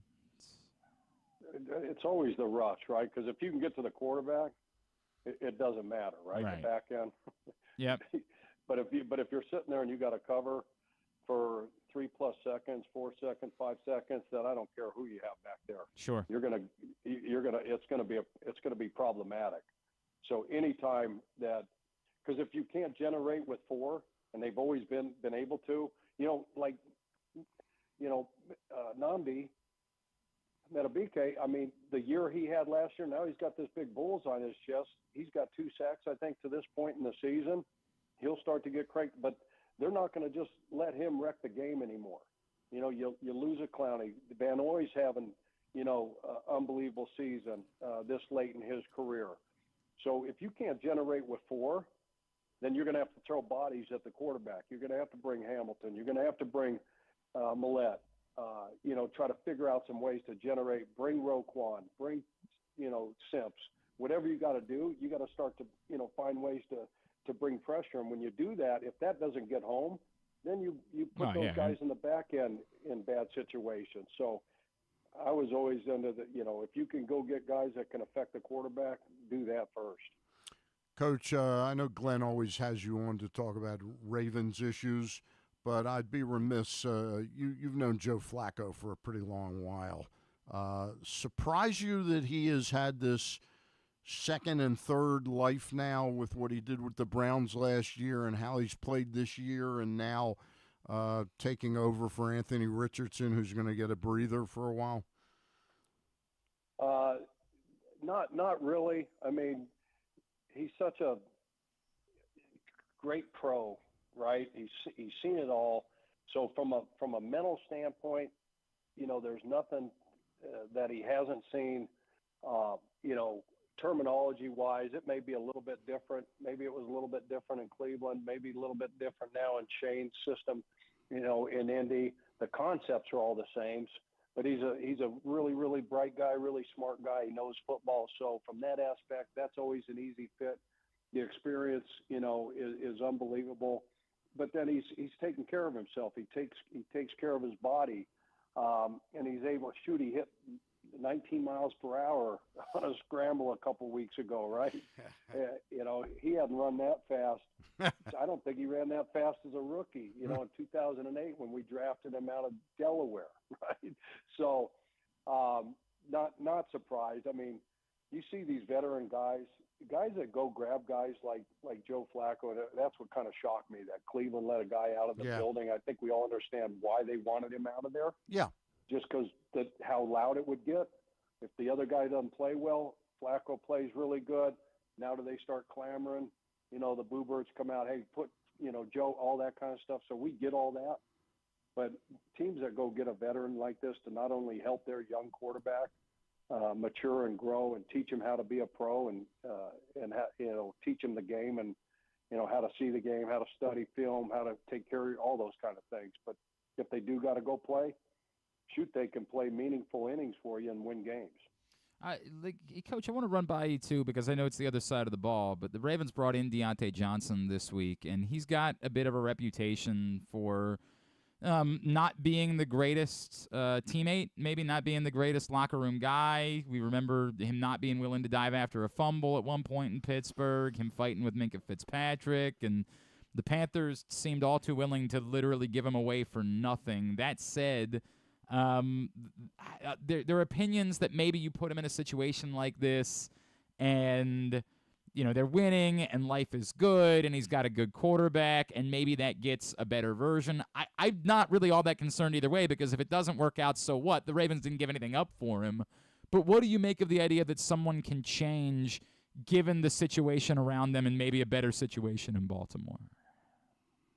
Yeah, I think it just comes down to culture, right? And it comes down to your locker room, because there's no way in heck if you don't feel good about your locker room, number one, your receiving room, number two, the organization being able to take on, a guy like this because the talent, you can't argue the talent, right? We all know the talent's there. Shoot 2021 Pro Bowler, leading the Panthers in receptions.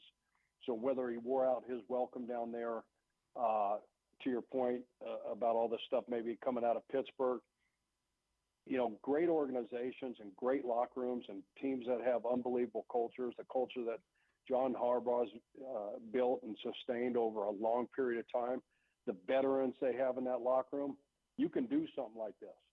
If you don't have that and you got dysfunction, you don't have a bunch of leaders in your locker room, then you don't even go down this road. Mm-hmm. Kids, they probably not going to trade him to you anyway, or you're not going to go get a guy like that. But when you're that strong in the locker room and you have that type of culture, and the organization is what it is, then you can bring in a Deontay Johnson, and yeah, he's going to a winner. He's going to an unbelievable offense, unbelievable quarterback, all those kind of things, and again, it's an easy conversation. Hey, we're bringing in here. Here's your role. Here's what the expectations are. Go do this, this, and this, and you're gonna have a really nice career here. And we'll talk about extending. When the season's all that kind of stuff. I don't know details of his contract, how many years are left. But if you don't, and if you can't meet these expectations, then to your point, then what does it cost them to move on from him? Exactly. Nothing, right? Yep. So. Yeah, it is really difficult for me to think that there could be any real negative to this, right? Like 5 weeks from now, it's just not working out. Hey, it was worth a shot. Thanks for it. And maybe it works out really well. Maybe it ends up being another dynamic option for an offense that was already really, really good. Coach, anything that we can plug for you? Obviously, everybody sees you on Pat's show. Anything else you got going on we can talk about?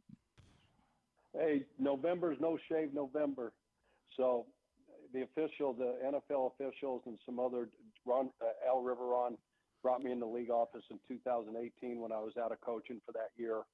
And I was kind of a consultant with those guys, got to know those guys really, really well. And he's now the head officials, ACC. So it's no shade. So those guys are so generous with their money, and they donate to Chuck Strong, our initiative there in Indy, raising money for cancer research. So yeah, we got No Shave November going on. You're going to see it. You're going to see a bunch of officials, I was going to say, on the field. So they're going to start to look raggedy.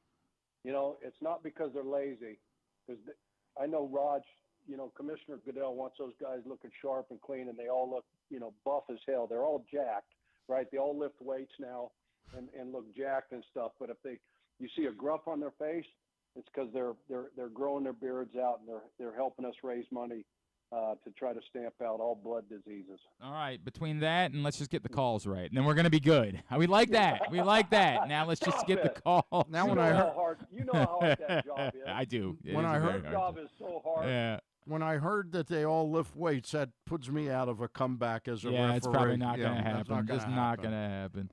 Coach, me as well. Always appreciate you, man. Thank you for taking the time for us. Thanks for the insights, Coach. Really great to talk to you as always. Likewise. Thank you, guys. Take care. Coach Chuck Pagano with us here on GCR. You know what they call him? A gentleman. Yeah, he's the best. Love Coach. I've always loved Coach and appreciate him taking the time for us. Talk to him privately. He doesn't really. Oh, no, it doesn't. It does not share it. It's not reciprocated. Well, that is a real bummer because I really like that. You still like him. Yeah, right. Hey, for the latest and everything going on high school-wise, I got a big one tonight. St. Francis IMG over at Morgan State. Everything you need to know about high school sports, find it at countysports.zone. It's proudly sponsored by your local Toyota dealer and buyatoyota.com.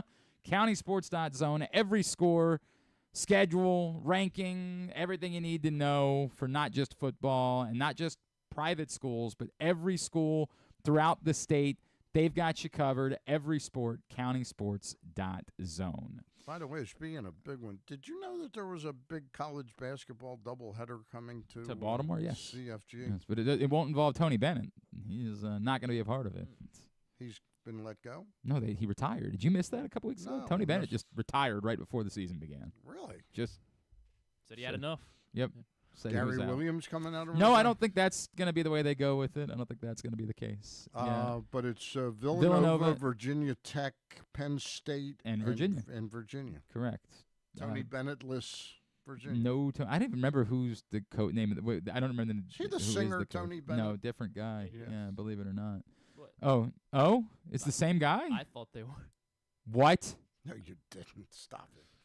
Stop it. You never know with Griffin. Tony You never know with Griffin. Stan, you just never know. Stan, let's talk about a couple of. Did you see that sneeze, by the way? Did What? you catch it, or were you? I saw that he sneezed. I sneeze about like once a It was show now. like it was like a like. The other day there was a sneeze his attack, arm went up. and I get sneezed like twice. I get sneeze attacks. Like when I sneeze, it's a whole event. I'm also the age where it's a full body sneeze, where like it hurts. But there was the other day, Griffin went through a sneeze fit. Like there was, and I was genuinely concerned about his health. Sneezes? He says it was 6, two. 2. It was if it 4 was or 5. if it was like 2 loud ones, yeah. It was an Glenn thought it was aggressive. like 7. I was worried about. I thought maybe we needed to check on his internal organs. It was a very confusing situation. So it's a normal bodily function. Do you get scared when you're driving and you start to sneeze? Oh, like on the Beltway? Yes. Yeah. Yes, because I'm telling you, like the sneeze now for me is an event. My eyes are going to be shut for more than a second. Do you need a driver? I might. It might be time for me to look into that. I was Ed Norris's driver when we first started working together in 2006. He was still flying back to Florida every weekend to see his family, and I don't know. I started working with him, and he looked at me. He's like, "What do you do on Fridays?" I was like, "Well, I do this show, and then I'm over on 1300 at 4:00." And he said, "So you got time between there?" And I was like, "Well, I need to be prepping for the show I do." He's like, "How much they pay you?" I was like, I don't know, not a lot. He said, "Great, I'll pay you more. You're driving me on Fridays." I said, "Oh, all right." And then you're picking me up on Sundays. I said, "Great." He said, "If you want my car for the weekend, you can have it." I said, "Well, all right." So that was a Norris great. used to give you his car. It was a on the great. weekends? Oh, I'm pretty sure he had a lease deal with somebody. Like I don't even know that it was his car. Right. But I would take his car to the airport on Fridays, and then it would be mine until I picked him back up on Sunday to come back and. Great deal. And, oh, it was great, and he paid me out of pocket, and he just handed me cash every time I did it, and it was never a set number. It was more just like what he felt like giving me at that point, and it was never a little number. Like it was a wonderful.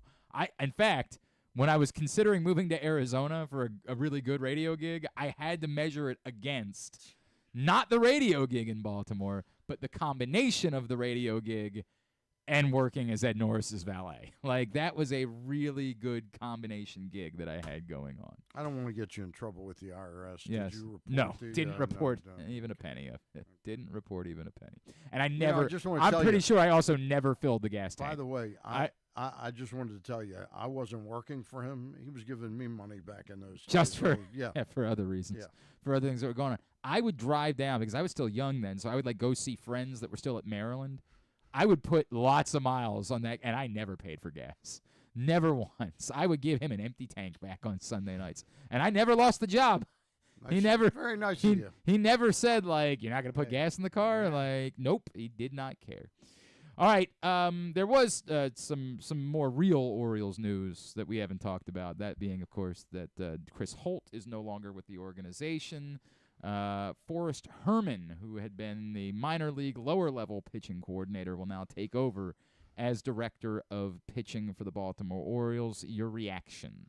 Well, it's pretty clear that the Orioles had given Holt, I forget whether it was a 3-year deal at first, with which made 24 the last year of the deal, and they had sort of soured on him as being the guy that they wanted at the major league level.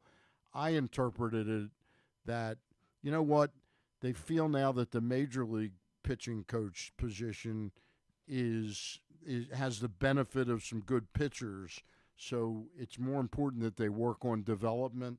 I think they were just burying Chris Holt down there for the final year of his contract. Okay. Yeah. I don't think there's anything more to it than that. All right. I fair. think they had soured on him for whatever the reasons. Don't know if it was professional or personal, but that never heard his name mentioned by anybody this past season. Okay. Fair enough. Now, by Monday. Don't know a thing about Forrest Herman. Yeah, I couldn't tell you anything about him. Terrible name, though. Oh, you're out on Forrest Herman from a name just standpoint, a name. not from the. Now for they have decision they need to make by Monday. 5 players that have 2025 club options. They have until Monday to pick them up. We'll go one by one. I think the first one is the obvious one. Eloy Jimenez has a $16.5 million club option. I think they're going to pass on that. Yeah, you think that maybe he might not be back? Oh, he's gonna get health. I mean, you don't think he's gonna, he's gonna put it in? Yeah, sure. This So winter. that's obviously not happening. Get The healthy. next one, $8 million club option for Sir Anthony Dominguez. I think they'll pick up the option on Sir Anthony Dominguez. I think they can do better than that, but I think they'll. They'll start with. I think this organization is going to spend a little bit more money. So if they had to go out and get another reliever that cost them $9 or $10 million, I think they'd do it in addition to Dominguez and maybe look to trade Dominguez or see how he's pitching. For me, I like some of what he brings to the table. The home runs are too much for me. They're definitely too much for me to be your. If you look, I get that we're talking about being a primary closer. We're assuming that at some point Felix Bautista is back this season, but you're going to need to have someone who will be the guy. Soto has moved into that role. I think that might very well be the case. Yeah. When's Tyler Wells going to be back? Did he get TJ? No, I don't think it wasn't TJ. Yeah. He's like a real roll of the dice to me, but if he's back, I can't see how they would think of him as a starting pitcher. Oh, no, I don't think they think of him as a starter. That's why I'm saying to me Didn't he could somebody keep pushing the fact that he was a relief pitcher? He did get an internal brace, though. It wasn't Tommy John. Oh, well, that is a Tommy John. Yeah, but they were like it was. It's a form of Tommy John. Yeah. He had elbow revision ulnar collateral ligament surgery. That doesn't sound great. UCLA, Yeah, it does not sound So I don't know. what They're is his apparently not- number? What is his number? No, Tyler Wells is on this list. I was just okay. I was just talking about him in closing options. Okay. That was what I was discussing. Yeah. Two relievers who I think, again, the prices are the Danny Coulomb at $4 million is as much of a no-brainer as no-brainers get. Back, yeah. We could debate more about CNL Perez, but the number is $2.2 million. He's coming back. So is Keegan Aiken whenever he comes up. The only other one on the list, and the one that to me that's most interesting of all of them to discuss, is O'Hearn at $8 million. I still think that number is so favorable that you pick it up, and what he offers you as a platoon bat, if nothing else, is valuable. But I think the argument for a lot of people would have is, don't you need to get better in one of these areas, and couldn't that be an area where you look to get better? I just think that $8 million for someone who's not even if he's just a platoon bat is not unreasonable at all. I don't think there's any world where you're not picking up the option. I'm guessing that they pick up the option. Again, I cite my Floyd Rayford, Mike Young story, and I just didn't like what I saw out of him the second half of the year. I just wonder if it was kind of fool's gold what we got for first year and a half from him. I think that's possible, right? Yeah. I just still think it's not. It's not a tragic mistake if you sign him for 8. The idea they have to get 2 to 3 right-handed bats that are more meaningful than what they had. I don't disagree with any of those things. Eloy Jimenez has to turn into a real bat. You turn that price point or $5 million less for a 1-year deal on somebody that can really help you. Correct. But I just don't think that the $8 million for Ryan O'Hearn prevents you. It shouldn't with real ownership. It shouldn't be what you can't. Yeah. It would if that the answer is what I would say. If the answer is if we pay him this amount, we're not going to go do these other things. Then no, don't pay Ryan O'Hearn that amount. Right. But it just shouldn't be what leads to you not doing those other things. I think that what they have to do is move on from Ryan Mountcastle, and I would give the first option to Kobe Mayo. I think they've got to look at him and just sort of. My assumption was always that was going to be the plan. Yeah. I don't know how what you saw of Kobe Mayo this season impacts that versus saying that needs to be a. Remember, you're a little young for this, but you remember the year that Johnny Oates was managing? I think it was his first full season. Okay. And he decided that Brady Anderson's just got to play. Mm-hmm. It's time. Mm-hmm. He was with us for like 4 years, 4.5 seasons, and he'd had more minor league at-bats being in the Orioles organization. And Oates just rolled the dice and said, he's got to be something for us to be any good. And I think it's that time with Kobe Mayo. I can't think they can't futz around and lose faith in him after 23 at-bats or something like that. Again, my thought always was that they were going to trade Ryan Mountcastle and move on, and Kobe Mayo was going to be the guy. I will, for the sake of it, say, so where is the upgrade coming? And Griffin and I did this a couple of times. When you start looking at all of the guys that are kind of penciled in at different spots at the moment. Right. So where are they getting better? And the answer could be, it has to be internal. They get better because Jackson Holliday has to be better. They get better because Kobe Mayo has to be better. They get better because Adley Rutschman has to be a better version of himself than what we saw this season. That is some of it. And then that guy that takes Eloy Jimenez's place needs to be significantly upgraded. The guy who I'm not opposed to Austin Slater coming back, but to me there are other players that you could get for maybe like $5 million that are more significant contributors. I guess we're still talking about these are all you're still penciling in like regulars everywhere. So right now you still have a regular, a more or less everyday player that's lined up to play every position at the moment. Except first base. I mean, but if you're giving it to Kobe, Mayo, if you're giving it to Kobe Mayo, it's if you're looking on the outside for an everyday upgrade, where does that come? And the answer might be that's why you have to move on from Anthony Santander so that it can be in right field. Although a lot of people seem to think that you need to let Heston Kjerstad play every day as well, and that would be the only option for him to be an everyday player. I'm thinking Kjerstad, Mayo, and O'Hearn kind of split a lot of at-bats in there, and you either need to re-sign Santander, which I don't think they will. but I think they will get a significant other outfielder. I don't think I'm ready. I'm much more ready actually for them to turn the at-bats over to Kobe Mayo almost on a regular basis than I am Kerstad, both for the injury reasons, and I haven't seen that. I saw some signs of it this year, but I didn't see enough of him that just says, yeah, let Santander go and plug him in every day, you know. I am certainly not in that place. There's no world in which I'm in that place. And here's a player to me that's important is McCann. I mean, I'm not ready to just, because of what happened with Holiday, I'm not ready to say, well, Basayo will be up he'll this definitely year. be. Yeah, I'm not ready to say that. I think McCann, I would love to get him back on a 1-year, $6 to $7 million contract. I don't disagree with any of those things, but I mean, still. Who do you want if he breaks his nose?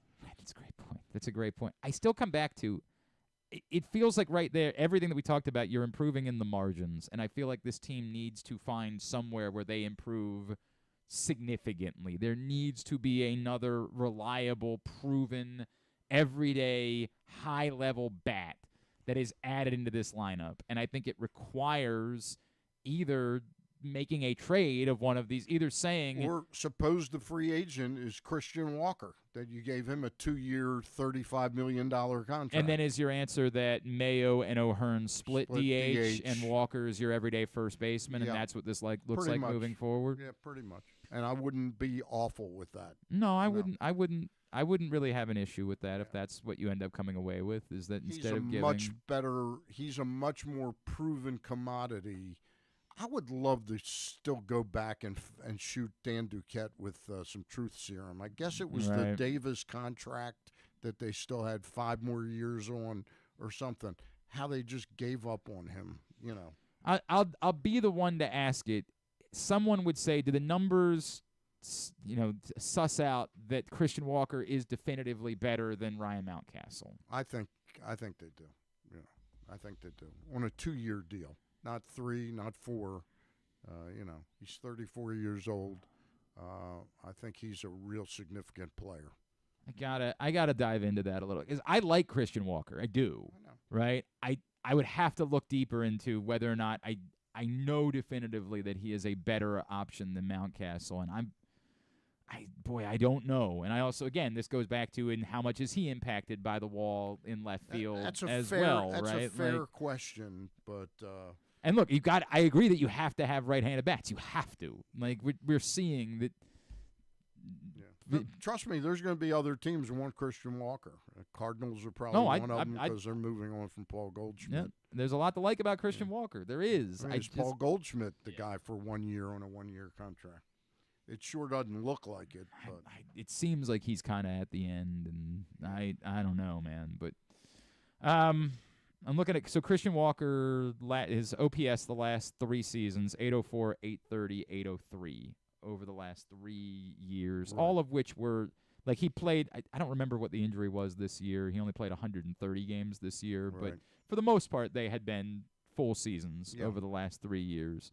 Whereas Ryan Mountcastle, the OPS for the last 3 seasons would be 729, 779, and 733. So definitively, it would say Christian Walker has been more significant, a step above. The question, the trade-off question being, would Christian Walker with the right field wall or the left field wall in Baltimore, would his numbers be hurt by that to a point where they would be not that dissimilar from Ryan Mountcastle's numbers? I'd have to look at the spreadsheet of where he hits the ball, but I think he's also a much more talented hitter. A more complete hitter? A more complete hitter that could adjust a little bit to ballpark specifics. So looking at Baseball Savant, like Walker is a way better walk rate and chase rate. Like his chase rate's way lower than Mountcastle. Mountcastle's terrible. Oh yeah, it's bad. Obviously it looks like Christian Walker. Like looking at the spray chart, it looks like Christian Walker. I mean, they have a shorter porch in left field in Arizona. Like it's he pulls a lot. So like Mountcastle sprays it a lot more, but that's also because I think he's trying to do that, playing in Camden Yards. So yeah, that I don't know what to make of that. That'd be the one. It's the eternal problem with the fact that you need right-handed bats, but I'm sure they've got people that run the analytics far better than me popping off on the radio. No. I don't know about that, Stan. You're a tremendous slouch. What are you? Don't sell yourself short. I think that you've got a lot going for you. Yes, Orioles. Thank you. Orioles have to make this. That means a lot to coming me. from me. They rate his glove a lot better as well. Not a lot better, but better than Mountcastle. Like he's like elite, like 97%. Well, I mean, he's been a Gold Glove guy. I don't know how much more of an upgrade you can have as a, like Ryan Mountcastle's been a really good defensive first baseman. So, like it certainly wouldn't be a difference maker to me, like in making that decision. I would just need to know a little bit more about what the impact would be for Christian Walker in hitting in Baltimore. I'd have to take a full look, which I'm planning to do now that the series is over. Really look at do a more deep dive into the free agents and the possible trade candidates. Yep, I completely get that. I mean, I don't know who would give you an awful lot for Ryan Mountcastle right now. That's why I go back to that. I would love to get Reed Detmers for Ryan Mountcastle. Did you see the deal that happened yesterday? The Griffin? Yeah. Griffin. Yeah, correct. Our own Griffin Bass dealt to the Rays. No, dealt to the Braves. Oh, right, the Braves. Why did I say the Rays? Yeah, dealt to the Braves. That was weird. Just weird, just timing-wise. It's just weird that the first day after the season was over, there was a trade announced. I was a bit surprised by that. We cannot grade our. Does that mean Jorge Soler will be traded back to the Braves again at some point? Would not be all that surprising to me if that were the case. Really wouldn't be surprising. We cannot yet grade fully our picks and determine who the winner is because we still got to wait for the awards to be handed out. But just really quickly, now that the season's over, I figured let's just take a look and see where we are and see what the reality is. So here we go. How complicated is it to do? No. Stan, you had the Orioles winning the East. You had the Twins winning the Central. You had the Astros winning the West. I was right on. So you got one. You got one. You had the Phillies winning the NL East. You had the Reds winning the NL Central. I was wrong on that. The Dodgers winning the NL West. So you got 3 points on division winners. Your AL wildcards were the Yankees, who were not, the Mariners, who were not, and the Twins. Who were not. So 0. Yuck. And you bought the Twins for $5. So that's kind of rough. NL wildcards, you had the Diamondbacks, the Giants, and the Padres. So, got one. You got one. This guy watches baseball. Yeah, right. You bought the Padres for $4. I'm the baseball. That was a good buy. I'm the it was baseball a good buy expert on the show, right? Mr. Baseball. Your AL Rookie of the Year pick was. At least I'm not Mr. Coffee. That's true. We don't know who's going to win the AL Rookie of the Year still, but we know it's not going to be Evan Carter. So that was my pick. That was your pick. Yeah. Jackson Churio was your pick to win NL Rookie of the Year, who was a very good NL Rookie, but probably not going to win NL Rookie of the Year. Your Cy Young winner in the AL was Corbin Burns. Don't think that's going to happen. Your NL Cy Young winner was Spencer Strider. Look good for a week. Yeah. Your AL MVP was Juan Soto, which was a pretty good pick, but, not going to win. Not going to win. Your NL pick was Bryce Harper. Not going to win. Your World Series was the Baltimore Orioles over the Atlanta Braves. So it looks like you're going to finish with 4 points. Well, Stan thought we meant for that one 2 teams that are going to lose, get swept in the wild card series. He was just confused about what the question was. And then who would win in the first 2 teams? It looks like you're going to finish. I'm not playing this game next year. I don't think it's going to be a lot better. 4 points, by the way, might win. It's not going to be a lot better than that. This was not a great showing from this group. So we start with that. Let's go to I'll go to Griffin next. Griffin, your AL East winner, the Orioles. Your AL Central winner, the Twins. The AL West winner, the Astros. So again, what are you mad at yourself about? How come? Why none of those 3 teams won? Well, what are you talking about? The Astros won. You got 1 point. Oh yeah, right. They did win. They did win the West. Your NL East winner was the Braves. Your NL Central winner was the Milwaukee Brewers. You bought that for $3, so that was a good buy on your part. And your NL West winner was the Dodgers, so you got 3 right there. AL wild cards: the Yankees, the Rays, the Rangers. No. Your NL wild card just struck you. The Rangers were, The NL wildcard picks, the Phillies, the Cubs, and the Padres. So you also got one on your wild cards. Didn't he get two? Oh, the Phillies were not a wild they card. They were division winner. Too good. Your AL Rookie of the Year, you might still get. We'll see. We don't know. It's very close where this is going to end up turning out. With the Colton Cowser won one of the Rookie of the Year awards. Mason Miller won one of the Rookie of the Year awards that's been given out. And Luis Heel, who was you bought him for $3, has also been considered to be in the mix, and in fact was the betting favorite at the end of the season to win AL Rookie of the Year. So it's possible. We'll put it over here. You had Paul Skeens that you bought for $7 as your NL Rookie of the Year. Merrill went unconscious. It looks like it seems to be that everybody thinks that Jackson Merrill's going to win, but I'll put it still over there as possible that it could be Paul Skeens. Your AL Cy Young winner was Corbin Burns. Probably not going to be the case. Your NL Cy Young winner, however, for $4, you bought Chris Sale. Ooh. So it looks like you got that. That would be the point that would put you ahead of Stan the Fan and would eliminate Stan in this competition. Your AL MVP was Julio Rodriguez. Your NL MVP, there could be worse. Your NL MVP, Mookie Betts. And your World Series, the Orioles over the Phillies. Yeah. What was I thinking? Glenn Clark, AL East winner of the Baltimore Orioles. Not so much. AL Central winner for $3. You guys let me buy the Cleveland Guardians as my AL Central winner. The Brewers, it's true. He gave us, by the way, was it about 2 seconds that we knew the rules of this? Yeah. I'm sure it was so complicated. For 3 weeks, AL West winner, AL West winner, the Houston Astros. So there's another for your boy. NL division winners, I had the Braves, Reds, and Dodgers. So I do get one there.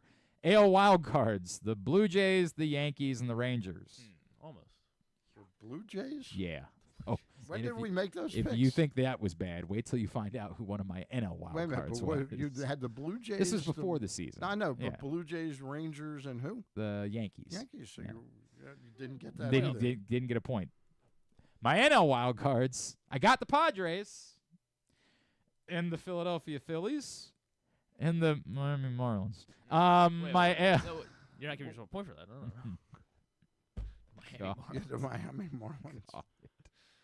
My AL Rookie of the Year. But that was before you knew about the injury to. Yeah, it's a great point. If I had just known that. Yeah. My AL Rookie of the Year was also Evan Carter. Not going to get that. My NL Rookie of the Year, looking pretty good. Jackson Merrill was my pick. My AL Cy Young winner, Corbin Burns. No, my NL Cy Young winner, Zach Wheeler. But where you guys really screwed up, you let me buy the MVPs. Aaron Judge, I bought for $3. Shohei Ohtani, I bought for $4. So it's looking like your boy might be the old winner. I also bought for $5. I bought a new World Series. I bought the Phillies over the Orioles. So just lit that was $5 on fire. So wait a minute, it looks like he's going to win. No, it looks like Heel and Skeens win somehow. Yeah, if Heel and Skeens win, then you'll probably. I'm eliminated. 7 each, right? The point is, Stan, it's looking like you're taking us to lunch. That's really the point of this. It's looking more and more like lunch is on Stan. That's what this is going to be. And maybe a trip to the Costas Inn, perhaps, would be in line. It's a possibility. Always in favor of a trip to the Costas Inn. There is never a bad time to be had. Ours really quick, our opening day. Orioles we can do that another. We can do that another day. We can do that another day. Yeah, we can embarrass me another day. So yeah, not looking great for our friend Stan the Fan, but that's okay. That's why he's our NBA guy here on the show. And wait till I don't remember what your preseason NBA bets were. What? I think I'm gonna lose. Oh no, that would be terrible. I forgot what we wagered. God, I actually remember at the midway point of the season, it looked awful for me. But then the Orioles tanked, sucked. Right? Then they tanked. Aren't the NBA picks? They are inside that. I know mine were. I bought a ticket for Victor Wembanyama to have a quadruple double in a game. That was one of mine. What were the odds on that? I'll tell you in 1 second. Okay. All right. I'll tell you in a second. Hang on a second. Do you remember what page this is on, Stan? Aren't they in the back? Betting. 24. Let's see if we can't find it. Here in the new print issue of PressBox, which you can pick up. Stan the Fan, you had the Detroit Pistons under 25.5 wins at -115. I haven't been paying attention, but I'm sure they haven't been doing well. I have no idea. And you just threw out some various MVP futures that you liked. You had Jason Tatum at plus 1,900, Victor Wembanyama at plus 2,100, John Morant at plus 34, and then some big ones, Julius Randle. Wow. Now with the Minnesota Timberwolves. Right, I don't think he was with He was. the You had Randle and you had Karl Anthony Towns on this list with their respective teams. Yeah, the three that I put out there. Towns score like 40-some points the other night? Yeah, they seem already frustrated with him in New York, though. Like really? Took him a long tough time. Tough place.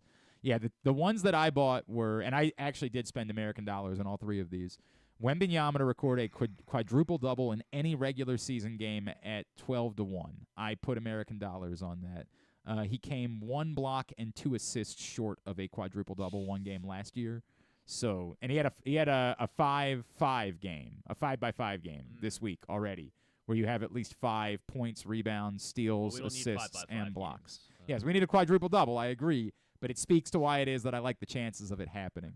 I have the Suns over 47.5 wins. They're off to a 4-1 start, feeling decent about that. And I had, Bronny James to score 20 or more points in any regular season game at plus 1,000. He scored his first career points last night. They are so desirous of trying to force that this is real and not fraudulent that it will not surprise me at all if he gets into a game. That's an interesting bet. If he gets into a game and has a couple of layups, and all of a sudden they say stick him out there because LeBron's running the show out there and he's trying to force the issue that this is somehow a legitimate thing, I think that there's going to be a chance for that one to hit. So those were in the print issue of PressBox, our preseason NBA bets. Is it too late to get a bet down on that? On what? On that the Bronny James thing? Yeah. I think that one's still. I think that's still live. Let me. Maybe get better odds. Yeah. Let me wander. Oh, because there's a few games that are already gone. Actually, I don't know how that works. Why don't we take $500 a piece? And 500, Stan. You think Bronny's gonna score? Like Griffin might be making that type of money here, but I'm in more of a Rob Burnett situation in my life. I can't go with the 500. Oh man, I was trying to find these. I was looking for some props. Where are these props that I was looking for? Maybe they've already taken them down. Maybe they were only preseason bets that you could make. Maybe you can't make them anymore. Oh, that'd be a bummer. That'd be a real bummer if you can't make them any longer because I love those. All right, Stan, do you need to get out of here, or are you? I'm good today. You're good? All right, well, then we'll come back in. We'll get a tidbit. We'll get Tubular to wind things down for a Friday edition of Glenn Clark Radio. The ultimate fan experience awaits you at Sports and Social Maryland. See how we're raising the sports bar with our massive 100-foot media wall featuring 40 HD TVs and a 47-foot big screen. Bet on your favorite teams and this year's biggest events at the FanDuel Sportsbook while enjoying your favorite beers and cocktails, plus our delicious takes on bar food classics. Visit Sports and Social at Live Casino and Hotel Maryland at Arundel Mills. Must be 21. Gambling problem? Call 1-800-GAMBLER. Driving in Maryland? Did you know an Easy Pass from DriveEasyMD.com can save you time and money? Of course you did, because you are a thrifty driver. An antenna reads your Easy Pass transponder and automatically deducts the toll from your Easy Pass account. Learn more at DriveEasyMD.com. PressBox's Project Game Day is the place to be after every game this season. Join Glenn Clark, Rita Hubbard, Super Bowl 35 champion Femi Ayanbadejo, and our cast of regulars as they break down what happened, why it mattered, and what it means moving forward. You can watch the show at PressBoxOnline.com/GameDay or PressBox's Facebook and YouTube pages. Project Game Day is brought to you by the Green Turtle Sportsbook in Towson and Canton, Easy Pass, and HelpMyGamblingProblem.org. So join us for Project Game Day after every game day this football season at PressBoxOnline.com/GameDay. Treat yourself and taste the Baltimore tradition that is the legendary Costas Inn. Hey, it's Stan the Fan Charles. For over 50 years, the Costas Inn has been a Baltimore original, dishing out their amazingly scrumptious, fat, award-winning crab cakes and steamed crabs. Every season is crab season at Costas, so make your plans now by calling 410-477-1975 and reserve your taste of heaven. Sit back, crack some crabs, and watch the Ravens chase down another title on Costas' 15 TVs. On Monday nights, Costas offers their half-pound jumbo lump crab cake with 2 sides for under $30, and there are nightly specials Monday through Friday. So head on down to the Costas Inn at 4100 North Point Boulevard or visit them at CostasInn.com. The votes were all counted, and the results are official. Royal Farms was named #1 for food in the USA Today 10 Best poll, receiving more votes than any other convenience store chain in America. The next time you want to get some good food fast, doesn't it make sense to go to Royal Farms? Voted best in the USA and home of world-famous chicken. Real fresh, real fast. Royal Farms. Gambling can be a fun and entertaining experience, but there are risks involved. If you're planning on betting on the game at the casino or on your phone or computer, know your limit, stay within it. Set a budget and a time to stop. Remember, gambling isn't a financial solution, and it doesn't mix well with alcohol or drugs. Know the risks and have a plan before you begin gambling. For free and confidential services, call 1-800-GAMBLER 24/7 or go to helpmygamblingproblem.org. Brace yourselves for an unparalleled in-person betting experience at the Green Turtle Bet Park Sportsbook and Bars in Canton and Towson. Experience the thrill of live betting with Baltimore's only state-of-the-art Vegas viewing TV experience. Choose between our on-site tellers or the convenience of our self-bet kiosks to place your bets. Gather your betting buddies and head over to the Green Turtle Bet Park Sportsbooks today. Green Turtle Bet Park Sportsbooks in Towson and Canton. The ultimate destination for game day excitement, great food, and live in-person betting. Must be 21. Please play responsibly. Gambling problem? Go to mdgamblinghelp.org. Coming back in here with Glenn and the other guy, Garrett, whatever his name is. You know who they are.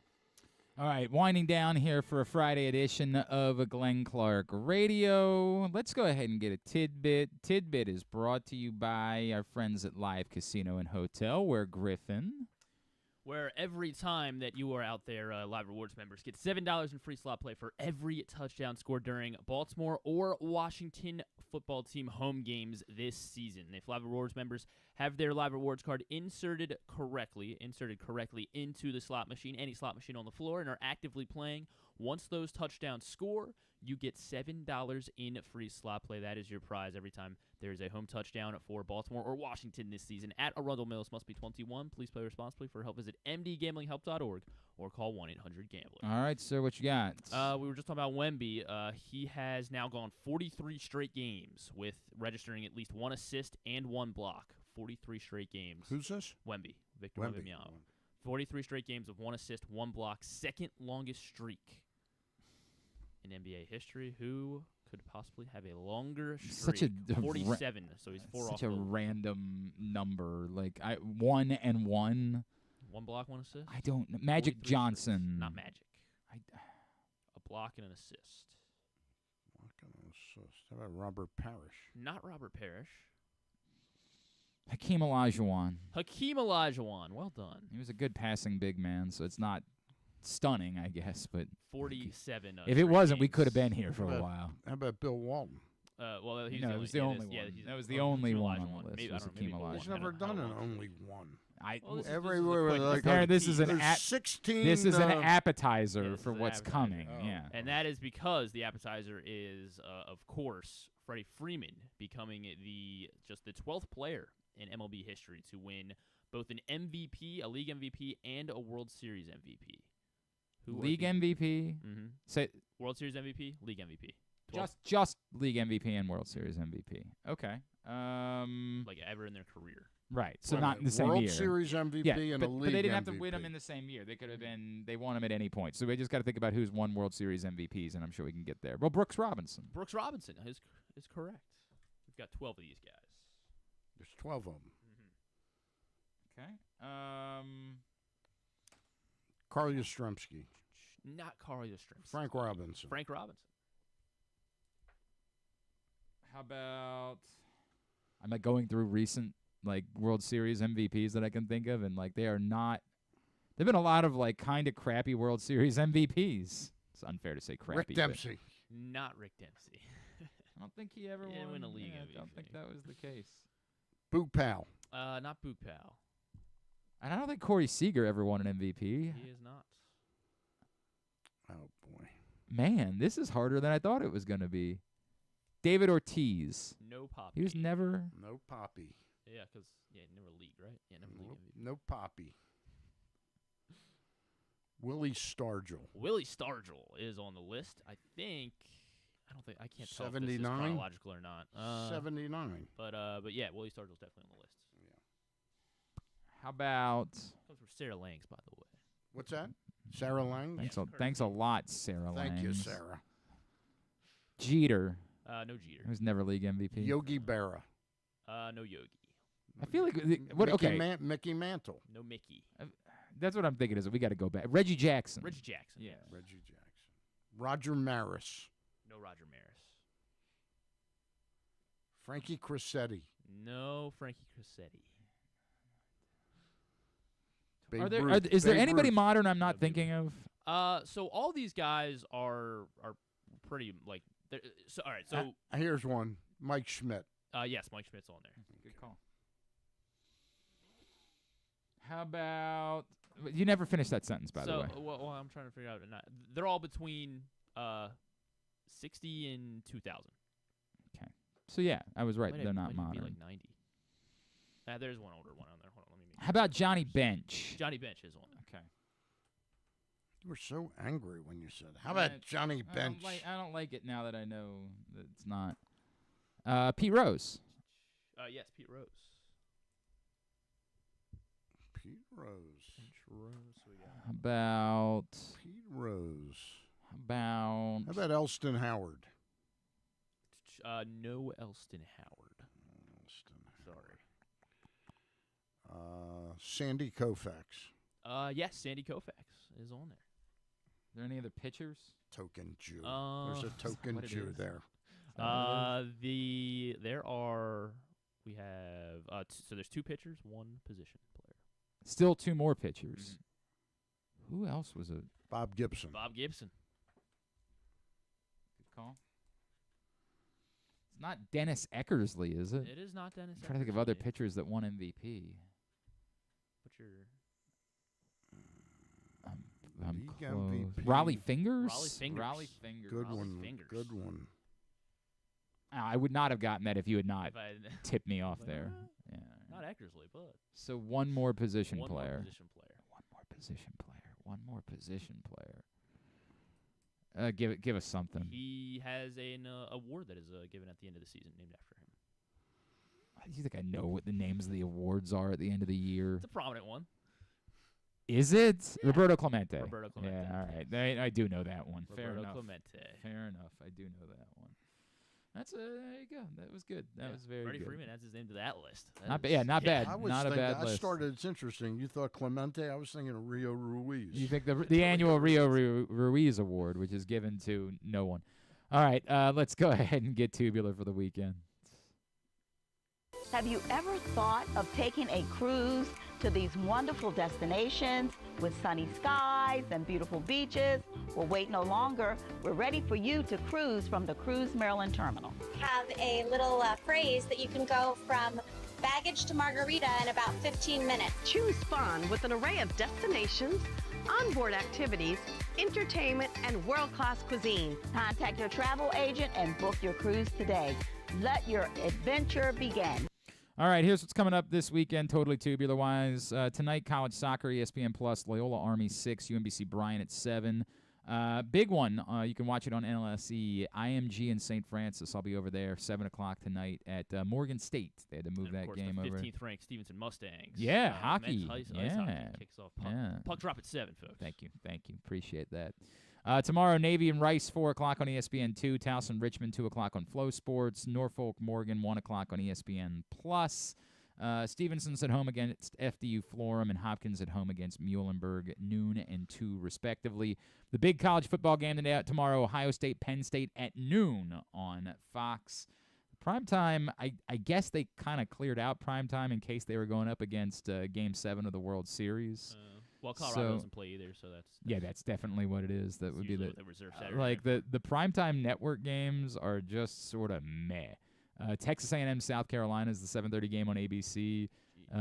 Fox doesn't have. I assume they'll move whatever the FS1 game to Fox. It was Arizona State, Oklahoma State. Yeah, it's just NBC's primetime game is Wisconsin, Iowa at 7:30. Is just I need Iowa to win that one. Bleak. It's bleak. All right, you still have that bet. Sunday, Broncos, Ravens, 1 o'clock on CBS. The local TV games on Fox, Commanders, Giants at 1, Lions, Packers at 4:25. And the Sunday night game, Joe Flacco and the Colts against the Vikings at 8:20 on NBC. Maryland soccer wraps up the regular season at Ohio State Sunday at 1 on Big Ten Network. That's about it. Non-sports. Not a whole lot of non-sports-wise either. Disney Plus, though, does have a nice documentary, music by John Williams. Okay. Looks pretty good. All Just right. kind of sitting down and watching 2 hours of them talking about John Williams and how he writes music. Sure. So that looks, Sure. It does look Not pretty opposed. solid. SNL tomorrow is John Mulaney with Chappell Roan. Yeah, Chappell Roan doesn't do anything for me, but John Mulaney is great. So He's got some strong songs. November 14th. So does that qualify? It's too soon, right? It would be like next week. What's going on November 14th? Cross is coming on Amazon. Oh yes, that's the Black Reacher. Right. It's Alex Cross. Formerly played by Morgan Freeman. Oh, okay. In all those movies, Kiss the Girls. Do you think I need to watch those before the show? Or should I? I guess it'd be good. Wouldn't hurt. Be good to just culture myself. They were pretty good. They were pretty good. Anything else? No. Oh wow. New episodes of Penguin and Tulsa King on Sunday. Bleak weekend. Is Penguin back? Has Penguin started? Yes. It's Yes. almost over. over. Have you watched it? I have not, and everybody's told me it's great. Good. I just haven't. I have. Football season, man. I've been trying to get caught up on the industry. I don't even like it. I don't know what it is that I continue. This was the show they put on Sunday nights on HBO. Industry. It's. I don't know who it's for, but I've been watching it for too long to give up on it now. So I've been trying to get caught up on that one. I don't know what's going on with the HBO on Sunday nights. They got to get that figured out. And where the hell? It's Penguin right now. Where the hell? Is Last of Us? I know. No, that's not the one I'm talking about. I'm, of for course, Last of Us. thinking of Righteous Gemstones should be back by now, for God's sakes. HBO's always like you want everything to be like a year, but HBO I feel like is always like a year and a half. Taking their time. Taking their time. Between their seasons. All right, very good. Stan, good stuff. Good news, Lamar Jackson is on the practice field today for the Baltimore thank Ravens. God. So got that going. Jeez. Everything is fine. That would have, I don't know. Yes, it certainly would have. It would have made for a much different weekend. Is there a Rob Burnett sighting? No Rob Burnett. I don't know which. Tyrone Tracy, he cleared concussion protocol too. Not sure why big that. for me. It's big for you, but the rest of us don't really care all that much. Apparently, most of the defensive linemen returned to practice as well. Travis Jones, Broderick Washington, both on the practice field. Brent Urban, the only one not practicing today. So it looks like they won't need a Rob Burnett on Sunday. That's the good news. Stan, you're back in action Monday for the final baseball show of the season. Back in action. And then you doing another show next week, or? Back in action. Okay. Are you doing another show next week? No. Okay. Just a baseball show next week. Took the election week off. Oh right, yeah, that's going on. That's right. I forgot. Gary Stein and I will be back the 12th or 13th. All right. Somewhere in there. All right. Very good. Appreciate you at Stan the Fan on Twitter as always. Do you really appreciate me? I do appreciate you, but you won't be here next Friday, so now I'm not so sure you if won't I appreciate will not me. appreciate you then. You'll appreciate me the following. That's Friday. true, 100%. Thanks today to Chuck Pagano. Thanks to Bo Smolka. Thanks to Giovani Bernard. We'll get all that up in the greatest hits section of the Here we go. Nothing like preparation. Tab at glennclarkradio.com. Project Game Day on Sunday, immediately following the game. Actually, Paul's going to be doing a version of the Bat Around tomorrow morning, and he's going to kind of be on a similar schedule as the Monday baseball show. As news warrants moving forward, he'll be popping on.